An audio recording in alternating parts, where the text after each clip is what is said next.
Ang katahimikan sa gabi ay may sariling tunog. Ito ang natutunan ni Lika sa halos 1 taon niyang pagtatrabaho bilang janitress sa Zenith Tower. Hindi ito ang katahimikan ng isang sementeryo na nakakakilabot o ang katahimikan ng isang bakanting bahay na puno ng alaala. Ang katahimikan sa isang malawak na opisina sa gabi ay isang mahinang ugong, ang halos hindi marinig na pag-andar ng aircon, ang malayong pagbuzz ng mga ilaw na fluorescent, ang paminsan-minsang pag-click ng isang computer na hindi pinatay. Para kay Lika, ang mga tunog na ito ay musika. Isang pampatulog sa mga demonyo ng kanyang isipan. Dito, sa ilalim ng artipisyal na liwanag at sa gitna ng mga walang buhay na mesa at upuan, nakakahanap siya ng kapayapaan. Isa siyang anino na gumagalaw sa dilim, may hawak na mop at panlinis. Walang nakakakilala sa kanya. Walang nakakaalam sa kanyang nakaraan. At iyon ang gusto niya. Dahan-dahan niyang itinutulak ang kanyang mop sa makintab na sahig ng ika-34 na palapag, ang AE Executive Lounge. Bawat galaw ay sinusukat, bawat hakbang ay pamilyar. Ang ritmong ito, punas, urong, tulak, punas, ang kanyang naging kanlungan. Sa bawat pagkayod niya sa sahig, tila may nabuburang isang masamang alaala sa kanyang isip. Nasa kalagitnaan siya ng pag-awit ng isang lumang kanta sa kanyang isip nang may sumagi sa kanyang paningin. Isang maliit na mansa ng kape sa tabi ng base ng isang malaking salamin na nakasandal sa pader. Kumunot ang noo niya. Ang mga executive na gumagamit ng lounge na ito ay madalas na pabaya. Binitawan niya ang mop at kumuha ng basahan mula sa kanyang cart. Lumuhod siya para punasan ang sahig, ang kanyang likod ay nakatalikod sa salamin. Habang nagpupunas, hindi niya sinasadyang masagi ng kanyang siko ang gilid ng mabigat na salamin. 1 milisegundo lang iyon. Isang maliit, halos hindi mararamdamang paggalaw. Ngunit sapat na. Narinig niya ang isang mahinang tunog ng paggalaw na sinundan ng isang nakakabinging katahimikan habang ang grabidad ay ginagawa ang kanyang trabaho. Nag-angat siya ng tingin, ang kanyang mga mata ay nanlalaki sa takot, at nakita ang dambuhalang salamin na dahan-dahang nawawala ng balanse, gumagalaw palayo sa pader na parang isang higanting natutumba sa slow motion. Huwag, bulong niya, pero huli na ang lahat. Blag! Ang tunog ng pagtama ng frame nito sa sahig ay yumanig sa buong lounge. Kriiing! Sinundan ito ng tunog na tila sumisigaw, ang pagbasag ng 1,000 piraso ng salamin na kumakalat sa makintab na sahig. Nabitawan ni Lika ang hawak niyang basahan. Nanigas siya sa kanyang kinatatayuan, ang kanyang puso ay tila tumigil sa pagtibok. Ang kaninang musikang ugong ng opisina ay napalitan ng isang matinis at nakabibinging katahimikan.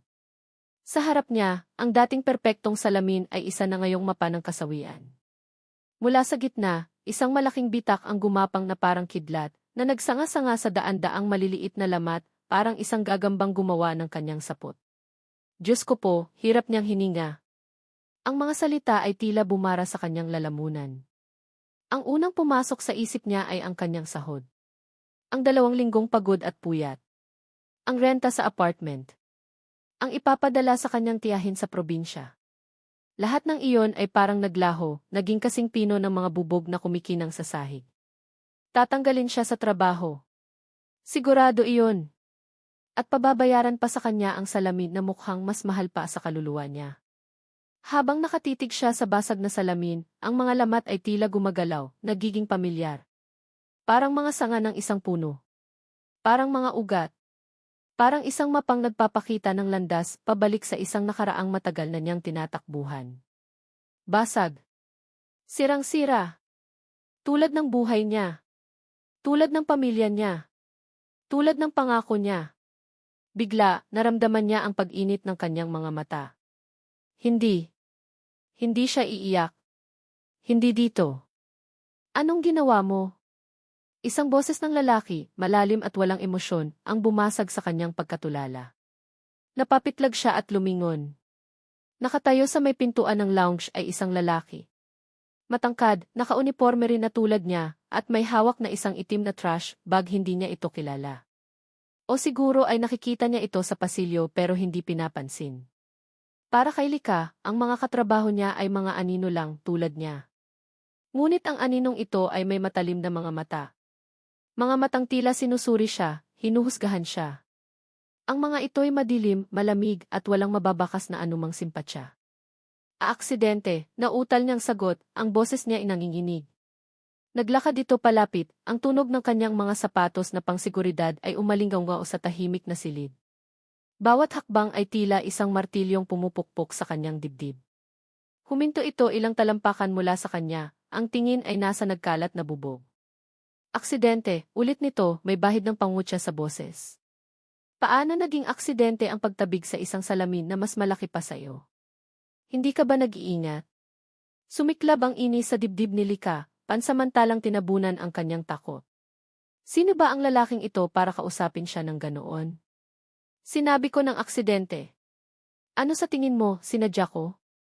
Bakit, gusto mo bang magbayad ng ganito kamahal na salamin? Hindi nagbago ang ekspresyon ng lalaki. Hindi iyan ang punto ko. Ang punto ko, kapabayaan yan. Trabaho natin ang maglinis at mag-ingat, hindi magkalat at manira. Ang bawat salita ay parang isang sampal. Napakuyom ang mga palad ni Lika. Gusto niyang sumigaw, murahin ito, pero alam niyang lalo lang siyang mapapahamak. Sa halip, yumuko na lang siya at nagsimulang damputin ang malalaking piraso ng bubog, nag-iingat na hindi masugatan. Huwag mong hawakan yan, utos ng lalaki. Lalo ka lang masasaktan. Pabayaan mo ako, halos pasigaw niyang sagot. Kailangan kong linisin to bago may makakita. Huli na.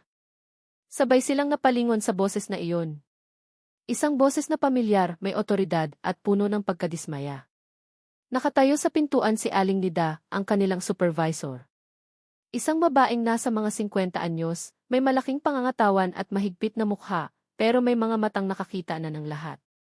Ang tingin niya ay nagpalipat-lipat mula kay Lika, sa lalaki, at sa nagkalat na bubog sa sahig. Hay, nako, Lika. Ramon. Bumuntong hininga si Aling Nida, isang tunog na mas nakakatakot kaysa sa sigaw. Anong nangyari dito? Si Ramon ang unang sumagot. Nakita ko na lang po siyang nakatayo dyan, Aling Nida. Basag na ang salamin. Diretsahan, walang paligoy-ligoy. Hindi man lang siya sinubukang ipagtanggol. Sa halip, idiniin pa siya. Isang traitor. Iyon ang naisip ni Lika. Tumingin si Aling Nida sa kanya, naghihintay ng paliwanag. Hindi ko po sinasadya, Aling Nida, sabi ni Lika, ang boses niya ay basag na rin. Nadulas po yung siko ko habang nagpupunas ako ng sahig, hindi ko po alam na ganun lang kadali matutumba. Tiningnan ni Aling Nida ang eksena. Tumango-tango ito, ang isip ay tila nagkakalkula. Alam niyo ba kung magkano to? Galing pa itong Italy. Pinagawa ng asawa ni Amy Tan, ang may-ari ng kumpanya. Nanlamig ang buong katawan ni Lika. Pakiramdam niya ay hihimatayin siya anumang oras. Ito na. Katapusan na ng trabaho niya. Katapusan na ng lahat. Naglakad si Aling Nida at tinapik siya sa balikat. Umayos ka. Walang mangyayari kung hihimatayin ka dyan. Tumawag na ako ng maintenance para linisin to. Huwag na huwag ninyong hahawakan ang mga bubog. Tumingin ito kay Ramon. Ikaw, tulungan mo si Lika sa area niya. Kailangan niyang tapusin ang buong palapag bago mag-umaga. Nakatayo lang si Lika, nakatulala, habang ang mga maintenance personnel ay dumarating na may dalang walis, duspan at makakapal na guwantes. Pinapanood niya silang pulutin ang bawat piraso ng kanyang kapahamakan. Ang bawat kinang ng bubog sa ilalim ng ilaw ay parang isang paalala ng kanyang kamalasan. Ang basag na salamin. Sabi ng matatanda, 7 taon daw ng malas. Mumiti si Lika ng mapait sa kanyang sarili. 7 taon? Kulang pa iyon. Ang malas niya ay panghabang buhay. Ang mga lamat sa salamin ay hindi na nawala sa isip niya. Bigla, ang ugong ng aircon ay naging tunog ng hangin sa isang bukirin. Ang amoy ng panlinis ay naging amoy ng lupa pagkatapos ng ulan. Nasa isang perya sila. Masaya. Maingay. Ang init ng araw ay dumadampi sa kanilang mga balat.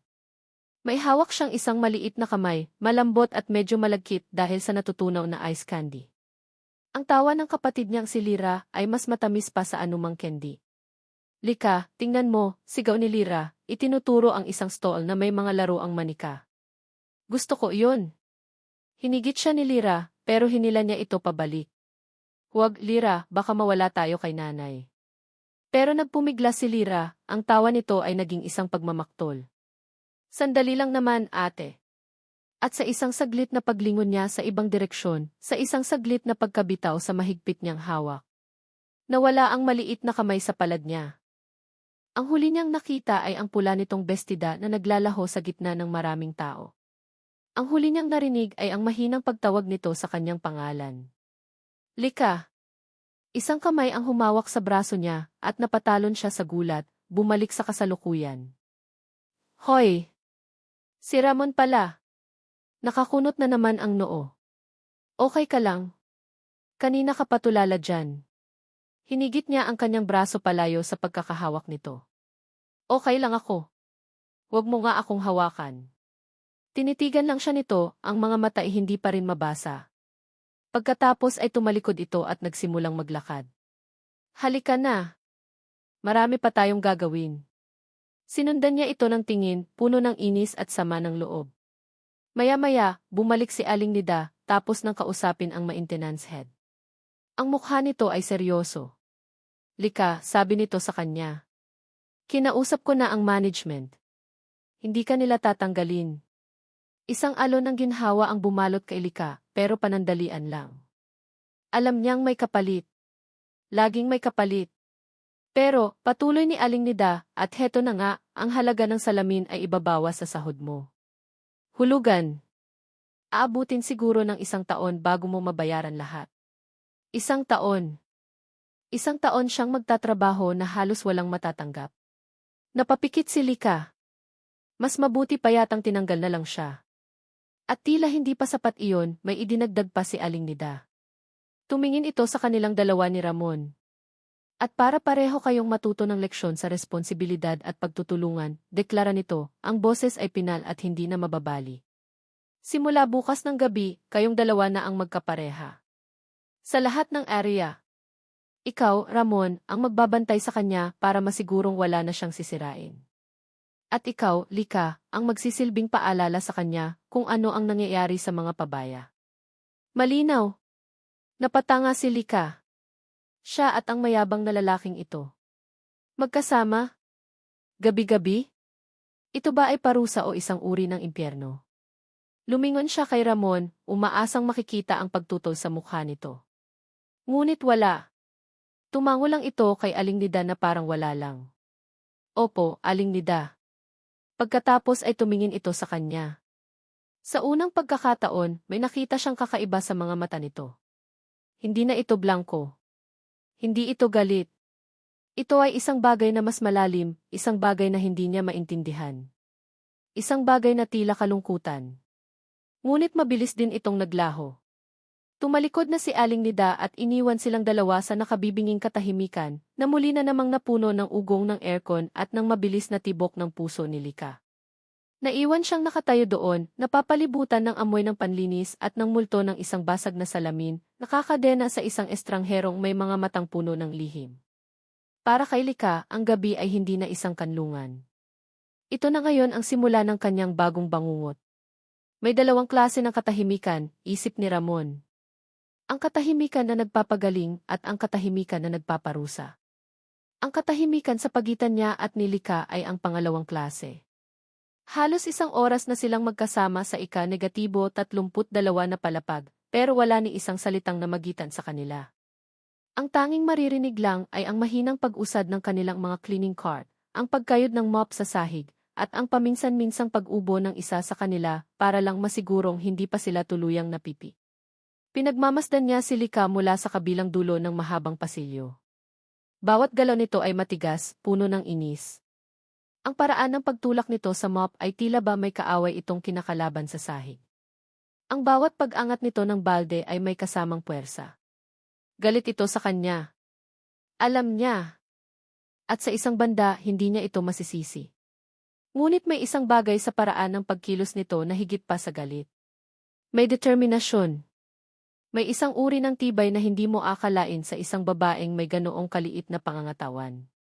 Kahit na halatang pagod na ito at masama ang loob, hindi ito tumitigil. Walang reklamo. Trabaho lang. Naaasar siya. Naaasar siya dahil sa halip na mainis dito, dahil sa kapabayaan ito, Hinahangaan niya ang katatagan nito. Ito ang komplikasyon na hindi niya kailangan.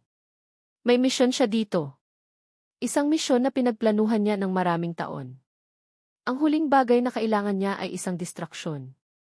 Lalo na ang isang distraksyon na may mga matangkayang magpakita ng galit at lungkot sa iisang pagkakataon. Habang naglilinis ito malapit sa isang basurahan, nakita niyang bigla itong napatigil. Nakita niyang bahagya itong napangiwi at tiningnan ang palad nito. Mula sa kanyang kinatatayuan, nakita niya ang isang maliit na guhit ng pula. Isang maliit na hiwa, malamang mula sa isang napakaliit na bubog na hindi napansin ng maintenance kanina. Isang kurot ang naramdaman ni Ramon sa kanyang dibdib. Isang kakatuwang pag-aalala. Hindi pag-aalala. Inis. Inis dahil isa na namang kapabayaan. Kung hindi siya mag-iingat, baka magkasugat na naman ito at siya pa ang sisisihin ni Aling Nida. Iyon lang iyon. Pero imbes na lapitan ito at pagsabihan, tumalikod siya at tahimik na tinulak ang kanyang cart papunta sa pantry sa dulo ng pasilyo. Kailangan niyang lumayo sandali. Kailangan niyang ipaalala sa sarili niya kung bakit siya naririto. Ang pantry ay maliit at amoy artificial na lemon. Binuksan niya ang isang kabinet, kumuha ng isang paper cup, at inilagay sa ilalim ng coffee machine. Habang pinipindot niya ang buttons para sa black coffee, pinikit niya ang kanyang mga mata. Ang mukha ng isang batang lalaki na tumatakbo palayo, ang mga luhay humahalo sa alikabok ng daan. Ang lukot na 100 piso sa kanyang kamay ay parang nag-aapoy. Ang tunog ng isang sigaw na papalayo, tumatawag sa isang pangalan. Lika. Hi, Mon. Nagde-daydream ka ba dyan? Napamulat si Ramon. Ang amoy ng kape ay nahaluan ngayon ng isang matamis at nakakasuya na pabango. Si Celia. Nakasandal ito sa hamba ng pinto, nakangiti ng matamis, ngunit ang mga matay mapanuri. Nagkakape lang, maikli niyang sagot, kinuha ang tasang puno na ngayon ng maitim at umuusok na likido. Para kanino yan? Tanong ni Celia, ang ngiti ay hindi nawawala. Sa'yo. O sa bago mong partner. May diin sa salitang partner, puno ng panunuya. Hindi sumagot si Ramon. Naglakad siya papalabas ng pantry. Ngunit humarang si Celia sa kanyang daan. Mon, mag-usap nga tayo, sabi nito, ang boses ay bumaba, naging maseryoso. Ano ba nang ginagawa mo? Bakit mo siya tinulungan kanina sa isyu ng kwintas? At bakit ka pumayag sa setup na to? Tinitigan siya ni Ramon ng malamig. Trabaho lang, Celia. Sinusunod ko lang ang utos ni Aling Nida. Trabaho. Tumawa ito ng mahina. Huwag ako, Mon. Magpinsan tayo. Kilala kita. May iba kang plano, ano? Huwag mong sabihing nahuhulog ka na dyan sa babaeng yan. Isang ugat ang umumbok sa sentido ni Ramon. Wala kang pakialam sa mga plano ko. Meron akong pakialam, giit ni Celia, ang boses ay nagiging matalas na. May pakialam ako dahil pamilya tayo. Ang sikreto mo, sikreto ko rin. Ang gulo mo, gulo ng buong pamilya natin. Nakalimutan mo na ba? Nakalimutan mo na ba kung anong isinugal natin para lang makarating dito? Para lang magkaroon ng ganitong buhay? Bumuntong hininga si Ramon, isang pagod na tunog. Hindi ko nakakalimutan. Mabuti kung ganon, sabi ni Celia, inaayos muli ang kanyang peking ngiti. Lumapit ito at inayos ang kwelyo ng uniforme ni Ramon. Isang kilos na mukhang maalaga sa malayo, ngunit para kay Ramon, ito'y isang babala. Kaya sana, alam mo ang ginagawa mo. Layuan mo siya. Hindi siya para sa'yo. Baka sa isang maling salita mo lang, masira ang lahat ng pinaghirapan natin. Tinabig ni Ramon ang kamay nito. Alam ko ang ginagawa ko. Tumango si Celia. Good. Tumalikod na ito para umalis, ngunit huminto at nagsalita muli ng hindi lumilingon. Yes, by the way, narinig ko sa mga chismosa na ang pamilya daw nung lika na yan may trahedyang nangyari dati. Parang may nawawalang kapatid. Kawawa naman, no? Hindi kumibo si Ramon. Nanatili siyang nakatayo, ang init ng kape sa kanyang kamay ang tanging paalala na hindi siya isang estatwang bato.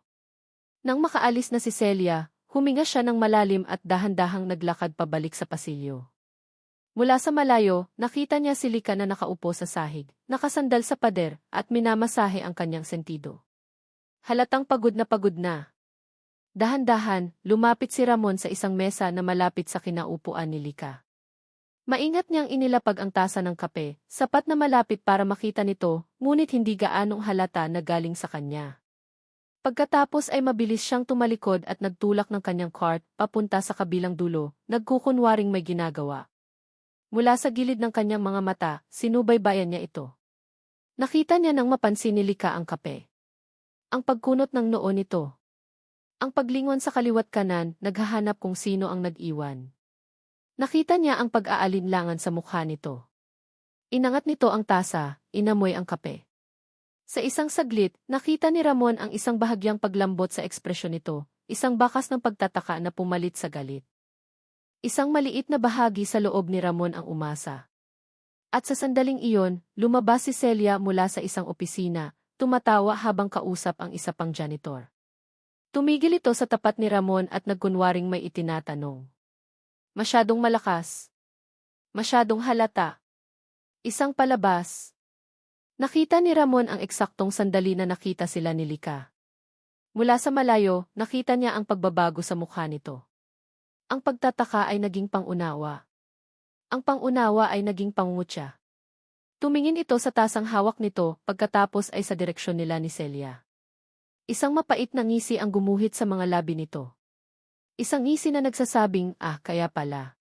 Pagkatapos, sa isang kilos na mas matalas pa sa anumang salita, tumayo si Lika, naglakad papunta sa pinakamalapit na basurahan, at walang alinlangan na itinapon ang tasa ng kape. Thud! Ang tunog ng pagtama ng paper cup sa loob ng basurahan ay mahina lang, ngunit para kay Ramon, ito ay kasing lakas ng pagbasag ng salamin kanina. Tumalikod si Lika at bumalik sa trabaho, ang galaw ay mas matigas pa kaysa kanina, ang likod ay diretso at puno ng paghamak. Nanatiling nakatayo si Ramon, pinapanood ang likod nito na papalayo. Ang init na dala ng pag-aalala kanina ay napalitan ng isang pamilyar na lamig sa kanyang dibdib. Isang lamig na matagal na niyang kasama.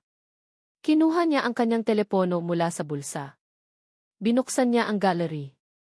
Isang litrato lang ang laman nito. Isang luma at kupas na litrato. Dalawang batang babae, magkamukhang magkamukha, nakangiti sa kamera. Ang isa ay may pulang bestida. Ang isa ay may hawak na manikang gawa sa basahan. Tinitigan niya ang mukha ng batang babae na may manika. Ang mukhang kasama niya gabi-gabi sa kanyang mga panaginip. Ang mukhang dahilan kung bakit siya naririto. Para sa'yo to, Lira, bulong niya sa kanyang isip. Tatapusin ko ang sinimulan ko. Kahit ano pa ang mangyari. Itinago niya ang telepono at muling humarap sa trabaho. Ang pasilyo ay mahaba at tahimik. At sa pagitan niya at ni Lika, isang pader na hindi nakikita ang muling itinayo, mas mataas at mas matibay kaysa dati. Ang mga sumunod na gabi ay isang uri ng torture. Isang tahimik na gyera sa pagitan niya at ni Ramon. Walang sigawan, walang bangayan. Mas malala pa roon. Ang sandata nila ay isang nakabibinging katahimikan at mga pasulyap-sulyap na puno ng kahulugan o kawalan nito. Natutunan ni Lika na hulaan ang mga kilos ni Ramon. Alam niya kung kailan ito liliko sa isang pasilyo para lang hindi sila magkasalubong. Alam niya kung kailan ito magpapanggap na may inaayos sa kanyang cart para lang maiwasan ang kanyang tingin. At alam niya, ramdam niya hanggang sa kaibuturan ng kanyang mga buto, na ang lalaking ito ang nag-iwan ng kape para sa kanya noong gabing iyon. Ang masakit pa, alam niyang nakita nito nang itapon niya iyon. Ang bawat pagkayod niya ng mop ay mas mabigat, pasan-pasan hindi lang ang pagod kundi pati ang utang na 1 taon niyang babayaran. Ang Zenith Tower na dati isang kanlungan ay naging isang magarang kulungan. At si Ramon ang kanyang personal na bantay. Isang bantay na may mga matang tila laging nakamasid, ngunit hindi kailanman nagsasalita. Isang gabi, habang nililinis nila ang ika-negatibo 4 na pupalapag, ang teritoryo ng mga pinakamatataas na opisyal, isang matinis na sigaw ang bumasag sa kanilang katahimikan. Nasaan na? Ang sigaw ay nagmula sa opisina ni Enf Eloisa Sandoval, ang kinatatakutang Vice President for Operations. Nagkatinginan sina Lika at Ramon, isang saglit na pagkakaisa sa pagkabigla. Agad nilang binitawan ang kanilang mga gamit at nagmamadaling tumakbo papunta sa pinanggalingan ng ingay. Naabutan nila si Eve Sandoval na nakatayo sa gitna ng kanyang malawak na opisina, ang mukha'y namumula sa galit at ang mga kamay ay nanginginig. Si Aling Nida, na nagkataong nag-ikot, ay naroon na rin, sinusubukang pakalmahin ang opisyal. Ma'am, ano po ang nangyari? Tanong ni Aling Nida, ang boses ay puno ng pag-aalala. Ang kwintas ko, sigaw ni M. Sandoval, ang daliri ay nanginginig na nakaturo sa kanyang leg. Ang diamond necklace ko. Dito ko lang yon hinubad at ipinatong sa mesa ko bago ako pumunta sa si. Pagbalik ko, wala na. Ang mga mata ni M. Sandoval ay tila apoy na tumutunaw sa lahat ng kanyang makita. Tumingin ito sa kanila, kay Aling Nida, kay Lika, kay Ramon, at sa iba pang mga janitor na nagsimula ng mag-usisa sa may pintuan. Ang tingin nito ay puno ng pagdududa at pandidiri. Isa sa inyo ang kumuha, deklara nito. Sino pa ba? Kayo lang ang mga tao dito sa ganitong oras. Security. Call security. I lock down ang buong palapag. Walang lalabas hanggat hindi lumalabas ang kwintas ko.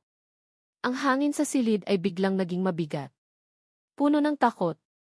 Ang bawat janitor ay napayuko, umiiwas sa nag-aapoy na tingin ni Emma Sandoval.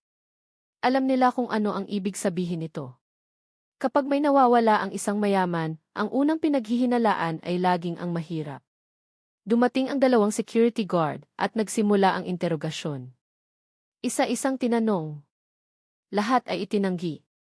Si Lika ay nakatayo sa isang sulok, ang puso niya ay kumakabog. Ayaw na niya ng gulo.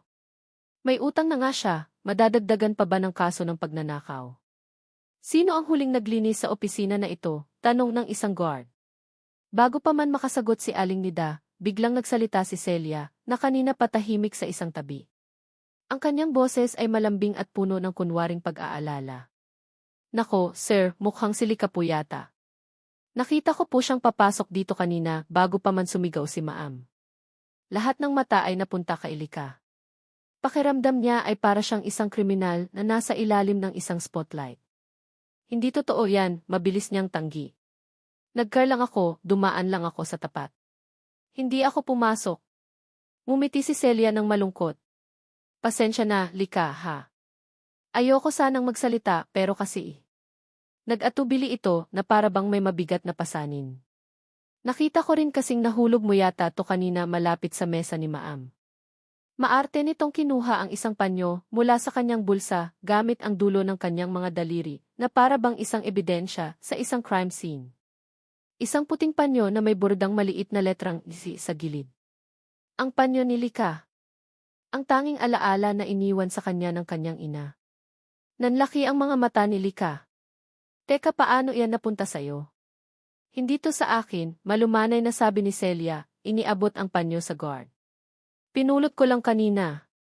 Akala ko basura lang. Pero nakita ko yung borda kaya tinago ko. Baka kasi mahalaga sa may-ari. Isang perpektong bitag. Isang perpektong kasinungalingan. Nakita ni Lika ang ngiting tagumpay na saglit na sumilay sa mga labi ni Celia bago ito muling nagpanggap na nag-aalala. Miss Santos, sabi ng guard, ang boses ay malamig at opisyal.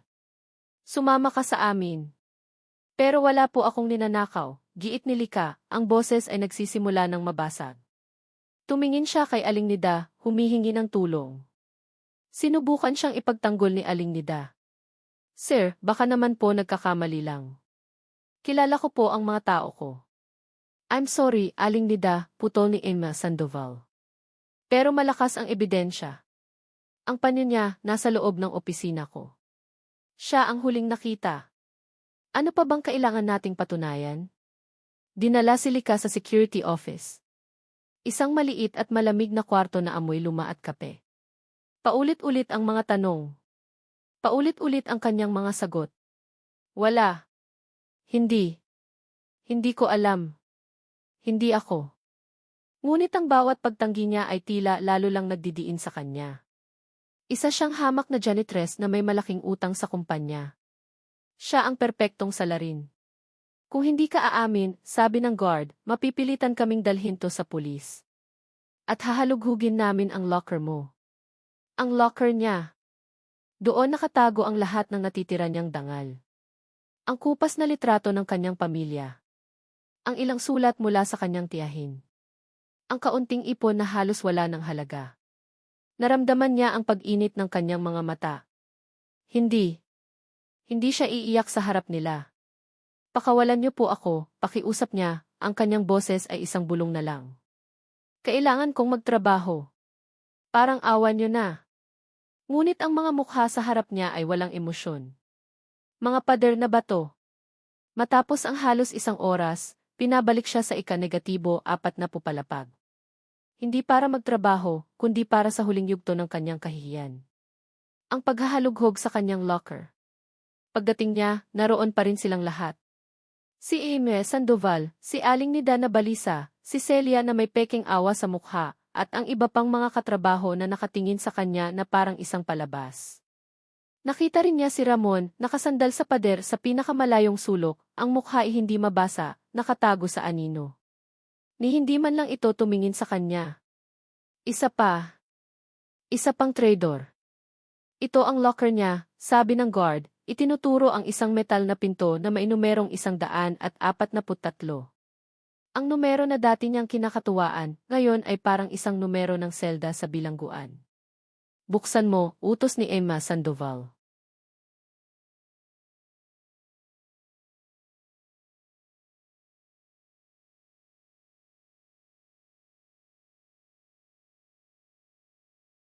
Nanginginig ang mga kamay ni Lika habang kinukuha ang susi sa kanyang bulsa.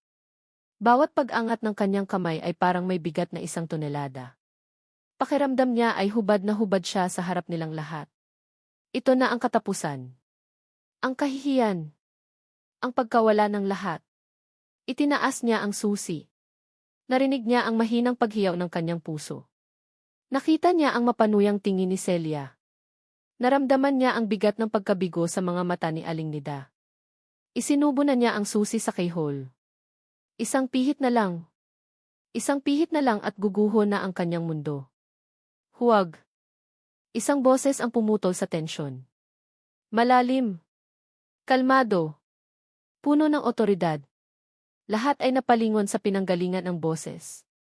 Mula sa anino, humakbang papalabas si Ramon. Ang kanyang mukha ay seryoso, ang kanyang mga mata ay matalim at nakatutok, hindi kay Lika, kundi sa mga guard. Naglakad siya palapit, ang bawat hakbang ay may bigat. Huminto siya sa pagitan ni Lika at ng mga guard, ang kanyang katawan ay nagsisilbing isang harang. Huwag ulit niya, mas malinaw ngayon. Alam ko kung nasaan ang kwintas. Ang mga salita ni Ramon ay parang isang malaking bato na ibinagsak sa isang tahimik na lawa. Ang mga alon ng pagkabigla ay gumapang sa buong silid, at lahat ng mata ay napunta sa kanya. Si Lika ay nakatayo lang doon, ang susi ay nakabitin pa rin sa ere, ang kanyang bibig ay bahagyang nakaawang. Hindi niya maintindihan. Ang lalaking buong gabing umiiwas sa kanya, ang lalaking hindi man lang siya magawang tingnan, ngayon ay nakatayo sa harap niya, ipinagtatanggol siya. Anong sinabi mo? Tanong ni Eva Sandoval, ang kilay ay magkasalubong. Hindi siya pinansin ni Ramon. Ang kanyang tingin ay nanatiling nakatuon sa 2 security guard. Hindi na kailangang buksan ang locker niya. Hindi niya ninakaw ang kwintas. At paano mo naman nalaman iyan, hamon ng isang guard? Dahil imposible, kalmadong sagot ni Ramon. Imposibleng siya ang kumuha sa mesa ni Maam Sandoval, dahil mula nang magsimula ang shift natin, hindi pa ako umaalis sa tabi niya. Utos ni Aling Nida. Isang kasinungalingan. Isang matunog na kasinungalingan. Magkasama nga sila sa iisang palapag, pero magkabilang dulo sila ng mundo. Ngunit sa paraan ng pagkakasabi ni Ramon, diretso, walang pag-aalinlangan, ito'y naging isang katotohanang mahirap questionin. Nakita ni Lika ang pagbabago sa mukha ni Aling Nida, mula sa pag-aalala patungo sa pag-unawa. Tumango ito. Totoo ang sinasabi ni Ramon. Ako ang nag-utos sa kanya na bantayan si Lika. Kahit na, giit ni Emma Sandoval, halatang hindi pa rin kumbinsido. Kung hindi siya, sino? At nasaan ang kwintas ko? Ito na ang pagkakataon. Tumingin si Ramon sa paligid, ang mga mata ay dumaan kay Celia na ngayon ay medyo namumutla na. Ngunit hindi ito ang tamang oras para idiin si Celia. Masyadong mapanganib. Kailangan niya ng ibang paraan. Minsan, ang mga bagay na nawawala ay nasa lugar lang na hindi natin inaasahang makita. Sabi ni Ramon, ang boses ay parang isang guro na nagpapaliwanag. Tumingin siya kay Emma Sandoval. Ma'am, kailan po kayo huling nag-rearrange ng opisina ninyo? Kumunot ang noo ni Emma Sandoval. Ano namang kinalaman yan? Siguro mga isang buwan na ang nakalipas. Bakit? May isang mabigat na failing cabinet sa tabi ng bintana ninyo. Tama po ba? Tanong ulit ni Ramon. Tumango si Emma Sandoval. Ako po ang nag-urong noon kasama ang dalawa pang maintenance. May maliit na siwang sa pagitan noon at ng pader. Baka po hindi ninyo namalayan habang nagmamadali kayong sagutin ang telepono o kumuha ng dokumento, sumabit ang kwintas sa gilid ng mesa at nahulog sa siwang na yon. Isang teorya. Isang napaka-espesipikong teorya. Lahat ay nag-isip. Impossible. Napakalaki ng kwintas na yon para mahulog doon, protesta ni Emma Sandoval. Kung gayon, wala pong mawawala kung susubukan nating tingnan, mahinahong sabi ni Ramon. Mas mabuti na yon kaysa pagbintangan ang isang inosenteng tao. Ang huling mga salita ay tila isang palaso na direktang tumama kay Emma Sandoval. Napahiya, wala itong nagawa kundi pumayag. CJ, tingnan natin. At kapag wala doon, ipapakulong ko talaga ang babaeng yan. Kinailangan ng 3 tao, kasama si Ramon, para lang maiurong ang mabigat na kabinet. Habang hinihila nila ito palayo sa pader, isang tunog ng mahinang pagkalansing ang narinig ng lahat. At doon, sa sahig na puno ng alikabok, kumikinang sa ilalim ng ilaw na fluorescent, ay ang nawawalang kwintas na diamante. Isang kolektibong buntong hininga ang narinig sa silid. Agad na dinaluhan ni Emma Sandoval ang kanyang alahas na parang isang nawawalang anak. Hindi na ito makatingin sa mukha ni Lika. Napahiya, nagmamadali itong bumalik sa kanyang opisina na walang anumang paumanhin. Nakahinga ng maluwag si Lika. Pakiramdam niya ay isang malaking tinik ang nabunot sa kanyang dibdib. Habang unti-unting nag-aalisan ang mga tao, ang kanyang mga mata ay hinanap si Celia. Nakita niya itong mabilis na tumatalikod, ang mukha'y puno ng pagkabigo at galit na nakatuon kay Ramon. Sa wakas, sila na lang dalawa ni Ramon ang naiwan sa pasilyo, kasama ang ilang katrabahong nagbubulungan sa malayo. Hindi alam ni Lika kung ano ang sasabihin. Salamat, nautal niyang sabi, nakayuko. Hindi sumagot si Ramon. Sa halip, hinawakan nito ang kanyang braso. Halika. Bago pa man siya makapalag, hinihila na siya nito palayo. Hindi papunta sa kanilang mga cleaning cart, kundi papunta sa isang pinto sa dulo ng pasilyo na may nakasulat na fire exit. Teka, saan tayo pupunta? Tanong niya, sinusubukang bawiin ang kanyang braso. Basta sumunod ka na lang, sabi nito, hindi lumilingon. Umakyat sila sa isang hagdan ng metal. Ang tunog ng kanilang mga yabag ay umalinggaw sa makitid na espasyo. Pagod na ang mga binti ni Lika, ngunit may isang bagay sa pagkakahawak ni Ramon, matatag ngunit hindi masakit, na nagtulak sa kanya na magpatuloy. Sa wakas, narating nila ang isang mabigat na pintong metal. Itinulak ito ni Ramon. Isang malakas na ihip ng malamig na hangin ang sumalubong sa kanila. At bigla, ang masikip at artipisyal na mundo ng Zenith Tower ay napalitan ng isang malawak at totoong kalangitan. Nasa rooftop sila. Ang buong Metro Manila ay nakalatag sa kanilang paanan, isang kumikinang na dagat ng mga ilaw. Ang buwan ay bilog at maliwanag, nagbibigay ng isang malambot na liwanag sa kanilang mga mukha. Ang ingay ng syudad ay isang malayong ugong na lang. Bumitaw si Ramon sa kanyang braso. Sumandal ito sa isang pader, ang tingin ay nasa malayo. Bakit mo ginawa yon? Tanong ni Lika, ang boses ay halos isang bulong na lang para hindi tangayin ng hangin. Alam kong nagsinungaling ka. Hindi ka na natili sa tabi ko. Tumingin si Ramon sa kanya. Sa ilalim ng liwanag ng buwan, ang kanyang mga mata ay hindi na kasing lamig ng dati. Mayroon itong kakaibang lalim. Nakita ko si Celia. Nakita ko siyang nagmamadaling lumabas ng opisina ni Emma Sandoval kanina. Alam kong may kinalaman siya. Pero bakit hindi mo sinabi? Bakit mo pa kailangang gumawa ng kwento tungkol sa filing cabinet? Bumuntong hininga si Ramon. Masyadong komplikado. Walang makikinig sa salita natin laban sa salita niya. Mas madaling hanapin ang nawawala kaysa patunayan ang isang kasinungalingan. May punto siya. Isang nakakalungkot na punto. Muli, tumahimik sila. Ngunit sa pagkakataong ito, ang katahimikan ay hindi na mabigat. Ito'y comfortable. Napansin ni Lika na nanginginig siya, hindi dahil sa takot, kundi dahil sa lamig. Bago pa man niya ito mapigilan, hinubad ni Ramon ang kanyang jacket na pang-uniforme at ipinatong sa kanyang mga balikat. Salamat, sabi niya ulit, mas nahihiya ngayon. Ang amoy ni Ramon, isang pinaghalong sabon, kape at pawis, ay bumalot sa kanya. Isang amoy na nakakagulat na nakapagpapakalma. Bakit mo ko tinutulungan? Hindi niya napigilang itanong, ang tanong na kanina pa bumabagabag sa isip niya. Sumandal siya sa pader sa tabi nito, pinapanatili ang isang disenteng distansya. Tumingin si Ramon sa kalangitan. Sabihin na lang natin na may utang ako sa'yo. Utang? Hindi kita maintindihan. Hindi nga kita kilala. Isang maliit, mapait na ngiti ang sumilay sa labi ni Ramon. Hindi mo na kailangang maintindihan. Pinagmasdan ni Lika ang profile nito sa dilim. Ang matangos nitong ilong. Ang matigas nitong panga. Ang mga mata nitong tila laging may tinitingnan sa malayo, sa isang lugar na hindi niya abot. Sa unang pagkakataon, hindi niya nakita ang isang mayabang nakatrabaho. Nakita niya ang isang lalaking may sariling pasan-pasan, isang lalaking kasing lungkot niya. At habang nakatingin siya sa braso nitong nakapatong sa pader, isang bagay ang pumukao sa kanyang pansin sa ilalim ng liwanag ng buwan. Isang peklat. Isang maliit, bilog na peklat sa may pulsuhan nito. Kumunot ang noo ni Lika. Ang peklat na iyon. Isang maalikabok na palaruan. Tawa ng mga bata. Isang batang lalaki ang nadapa habang naghahabulan sila.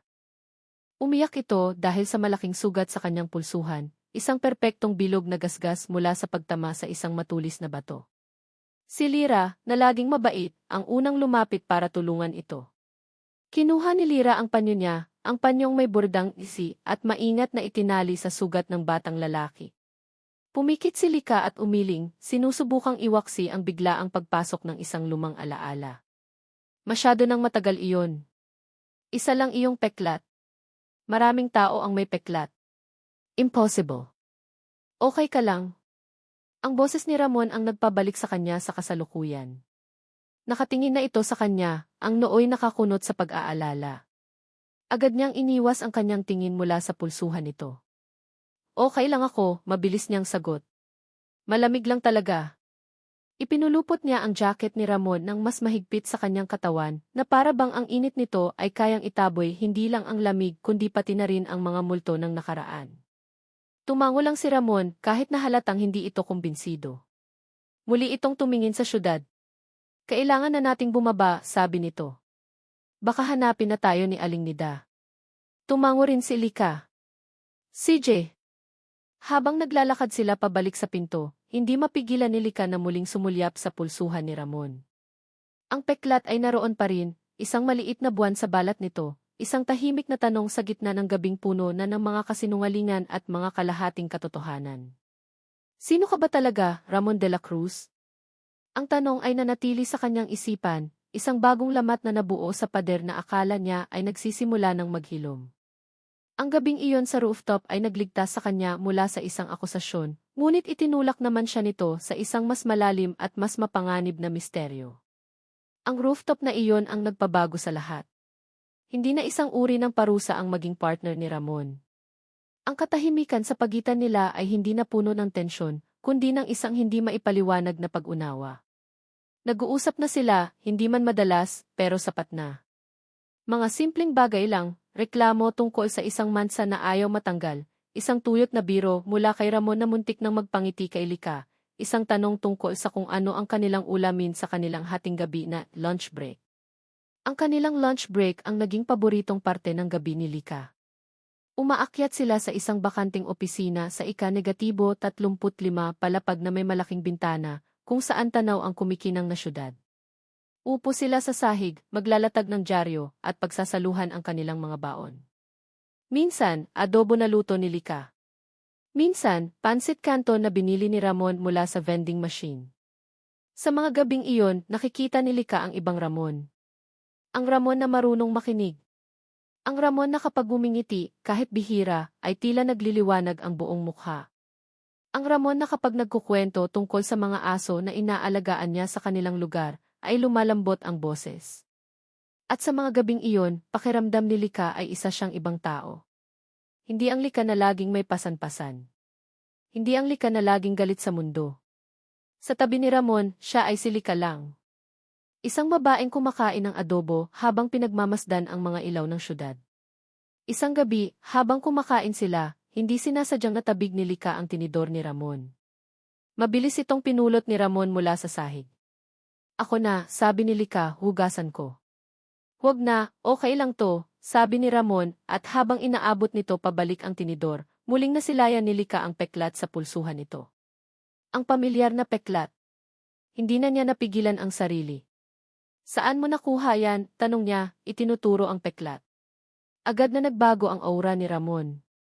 Ang kaninang magaang pakiramdam ay biglang bumigat. Mabilis nitong ibinaba ang kanyang manggas, tinatakpan ang peklat na parabang ito'y isang sekreto. Ah, ito ba? Wala to, aksidente lang noong bata. Ang sagot ay mabilis. Masyadong mabilis. At ang pag-iwas ng kanyang mga mata ay nagsasabi ng ibang kwento. Anong klaseng aksidente? Giit ni Lika, ang kanyang kuryosidad ay mas matimbang na ngayon kaysa sa kanyang pag-iingat. Basta, sabi ni Ramon, ang boses ay naging malamig na ulit.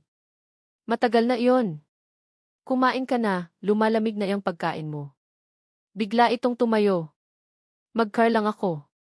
At umalis ito, iniwan si Lika na nakaupo sa sahig, kaharap ang kanyang lumalamig na pagkain at ang 1,000 tanong sa kanyang isip. Ang pader na akala niya ay unti-unti nang gumuho ay biglang itinayo muli ni Ramon, mas mataas at mas matibay. Bakit ayaw niyang pag-usapan iyon? Ano ang itinatago niya? Ang pagdududa, isang damong ligaw na pilit niyang binubunot, ay nagsimula na namang tumubo sa kanyang puso. Ang lahat ng ito ay hindi nakaligtas sa matalas na mga mata ni Celia. Mula sa malayo, pinapanood niya ang namumuong pagtitinginan ni Lika at Ramon. At sa bawat ngiti na ibinibigay ni Ramon kay Lika, isang punyal ang tumutusok sa puso ni Celia. Hindi dahil sa pag-ibig, kundi dahil sa takot. Alam niya kung ano ang nakataya. Alam niya ang sikretong kayang sumira sa kanilang lahat. At alam niyang si Lika ang mitsang magpapasiklab dito. Kailangan niyang gumawa ng paraan. Kailangan niyang sirain ang tiwala ni Lika bago pa man ito tuluyang mabuo. At alam niya kung paano. Isang hapon, bago magsimula ang kanilang shift, inatasan sila ni Aling Nida na linisin ang isang lumang storage room sa basement na matagal nang hindi nabubuksan. Puno ito ng mga lumang gamit, mga sirang upuan, at mga kahon ng mga lumang dokumento at dyaryo. Celia, Lika, kayo na ang bahala dito, ha, sabi ni Aling Nida. Itapon niyo na ang mga kailangan itapon. Ito na ang pagkakataon ni Celia. Habang nag-aayos sila ng mga kahon, sinadya ni Celia na matabigi ang isang malaking kahon na puno ng mga lumang dyaryo. Kumalat ang mga ito sa sahig, marurumi at amoy luma. Ay, nako. Pasensya na, Lika, sabi ni Celia, ang boses ay puno ng pekeng paghingi ng tawad. Ang dulas kasi. Sige, ako nang magliligpit niyan. Huwag na, okay lang.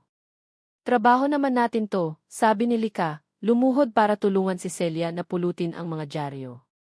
Habang isa-isa niyang inaayos ang mga papel, isang headline ang pumukao sa kanyang pansin.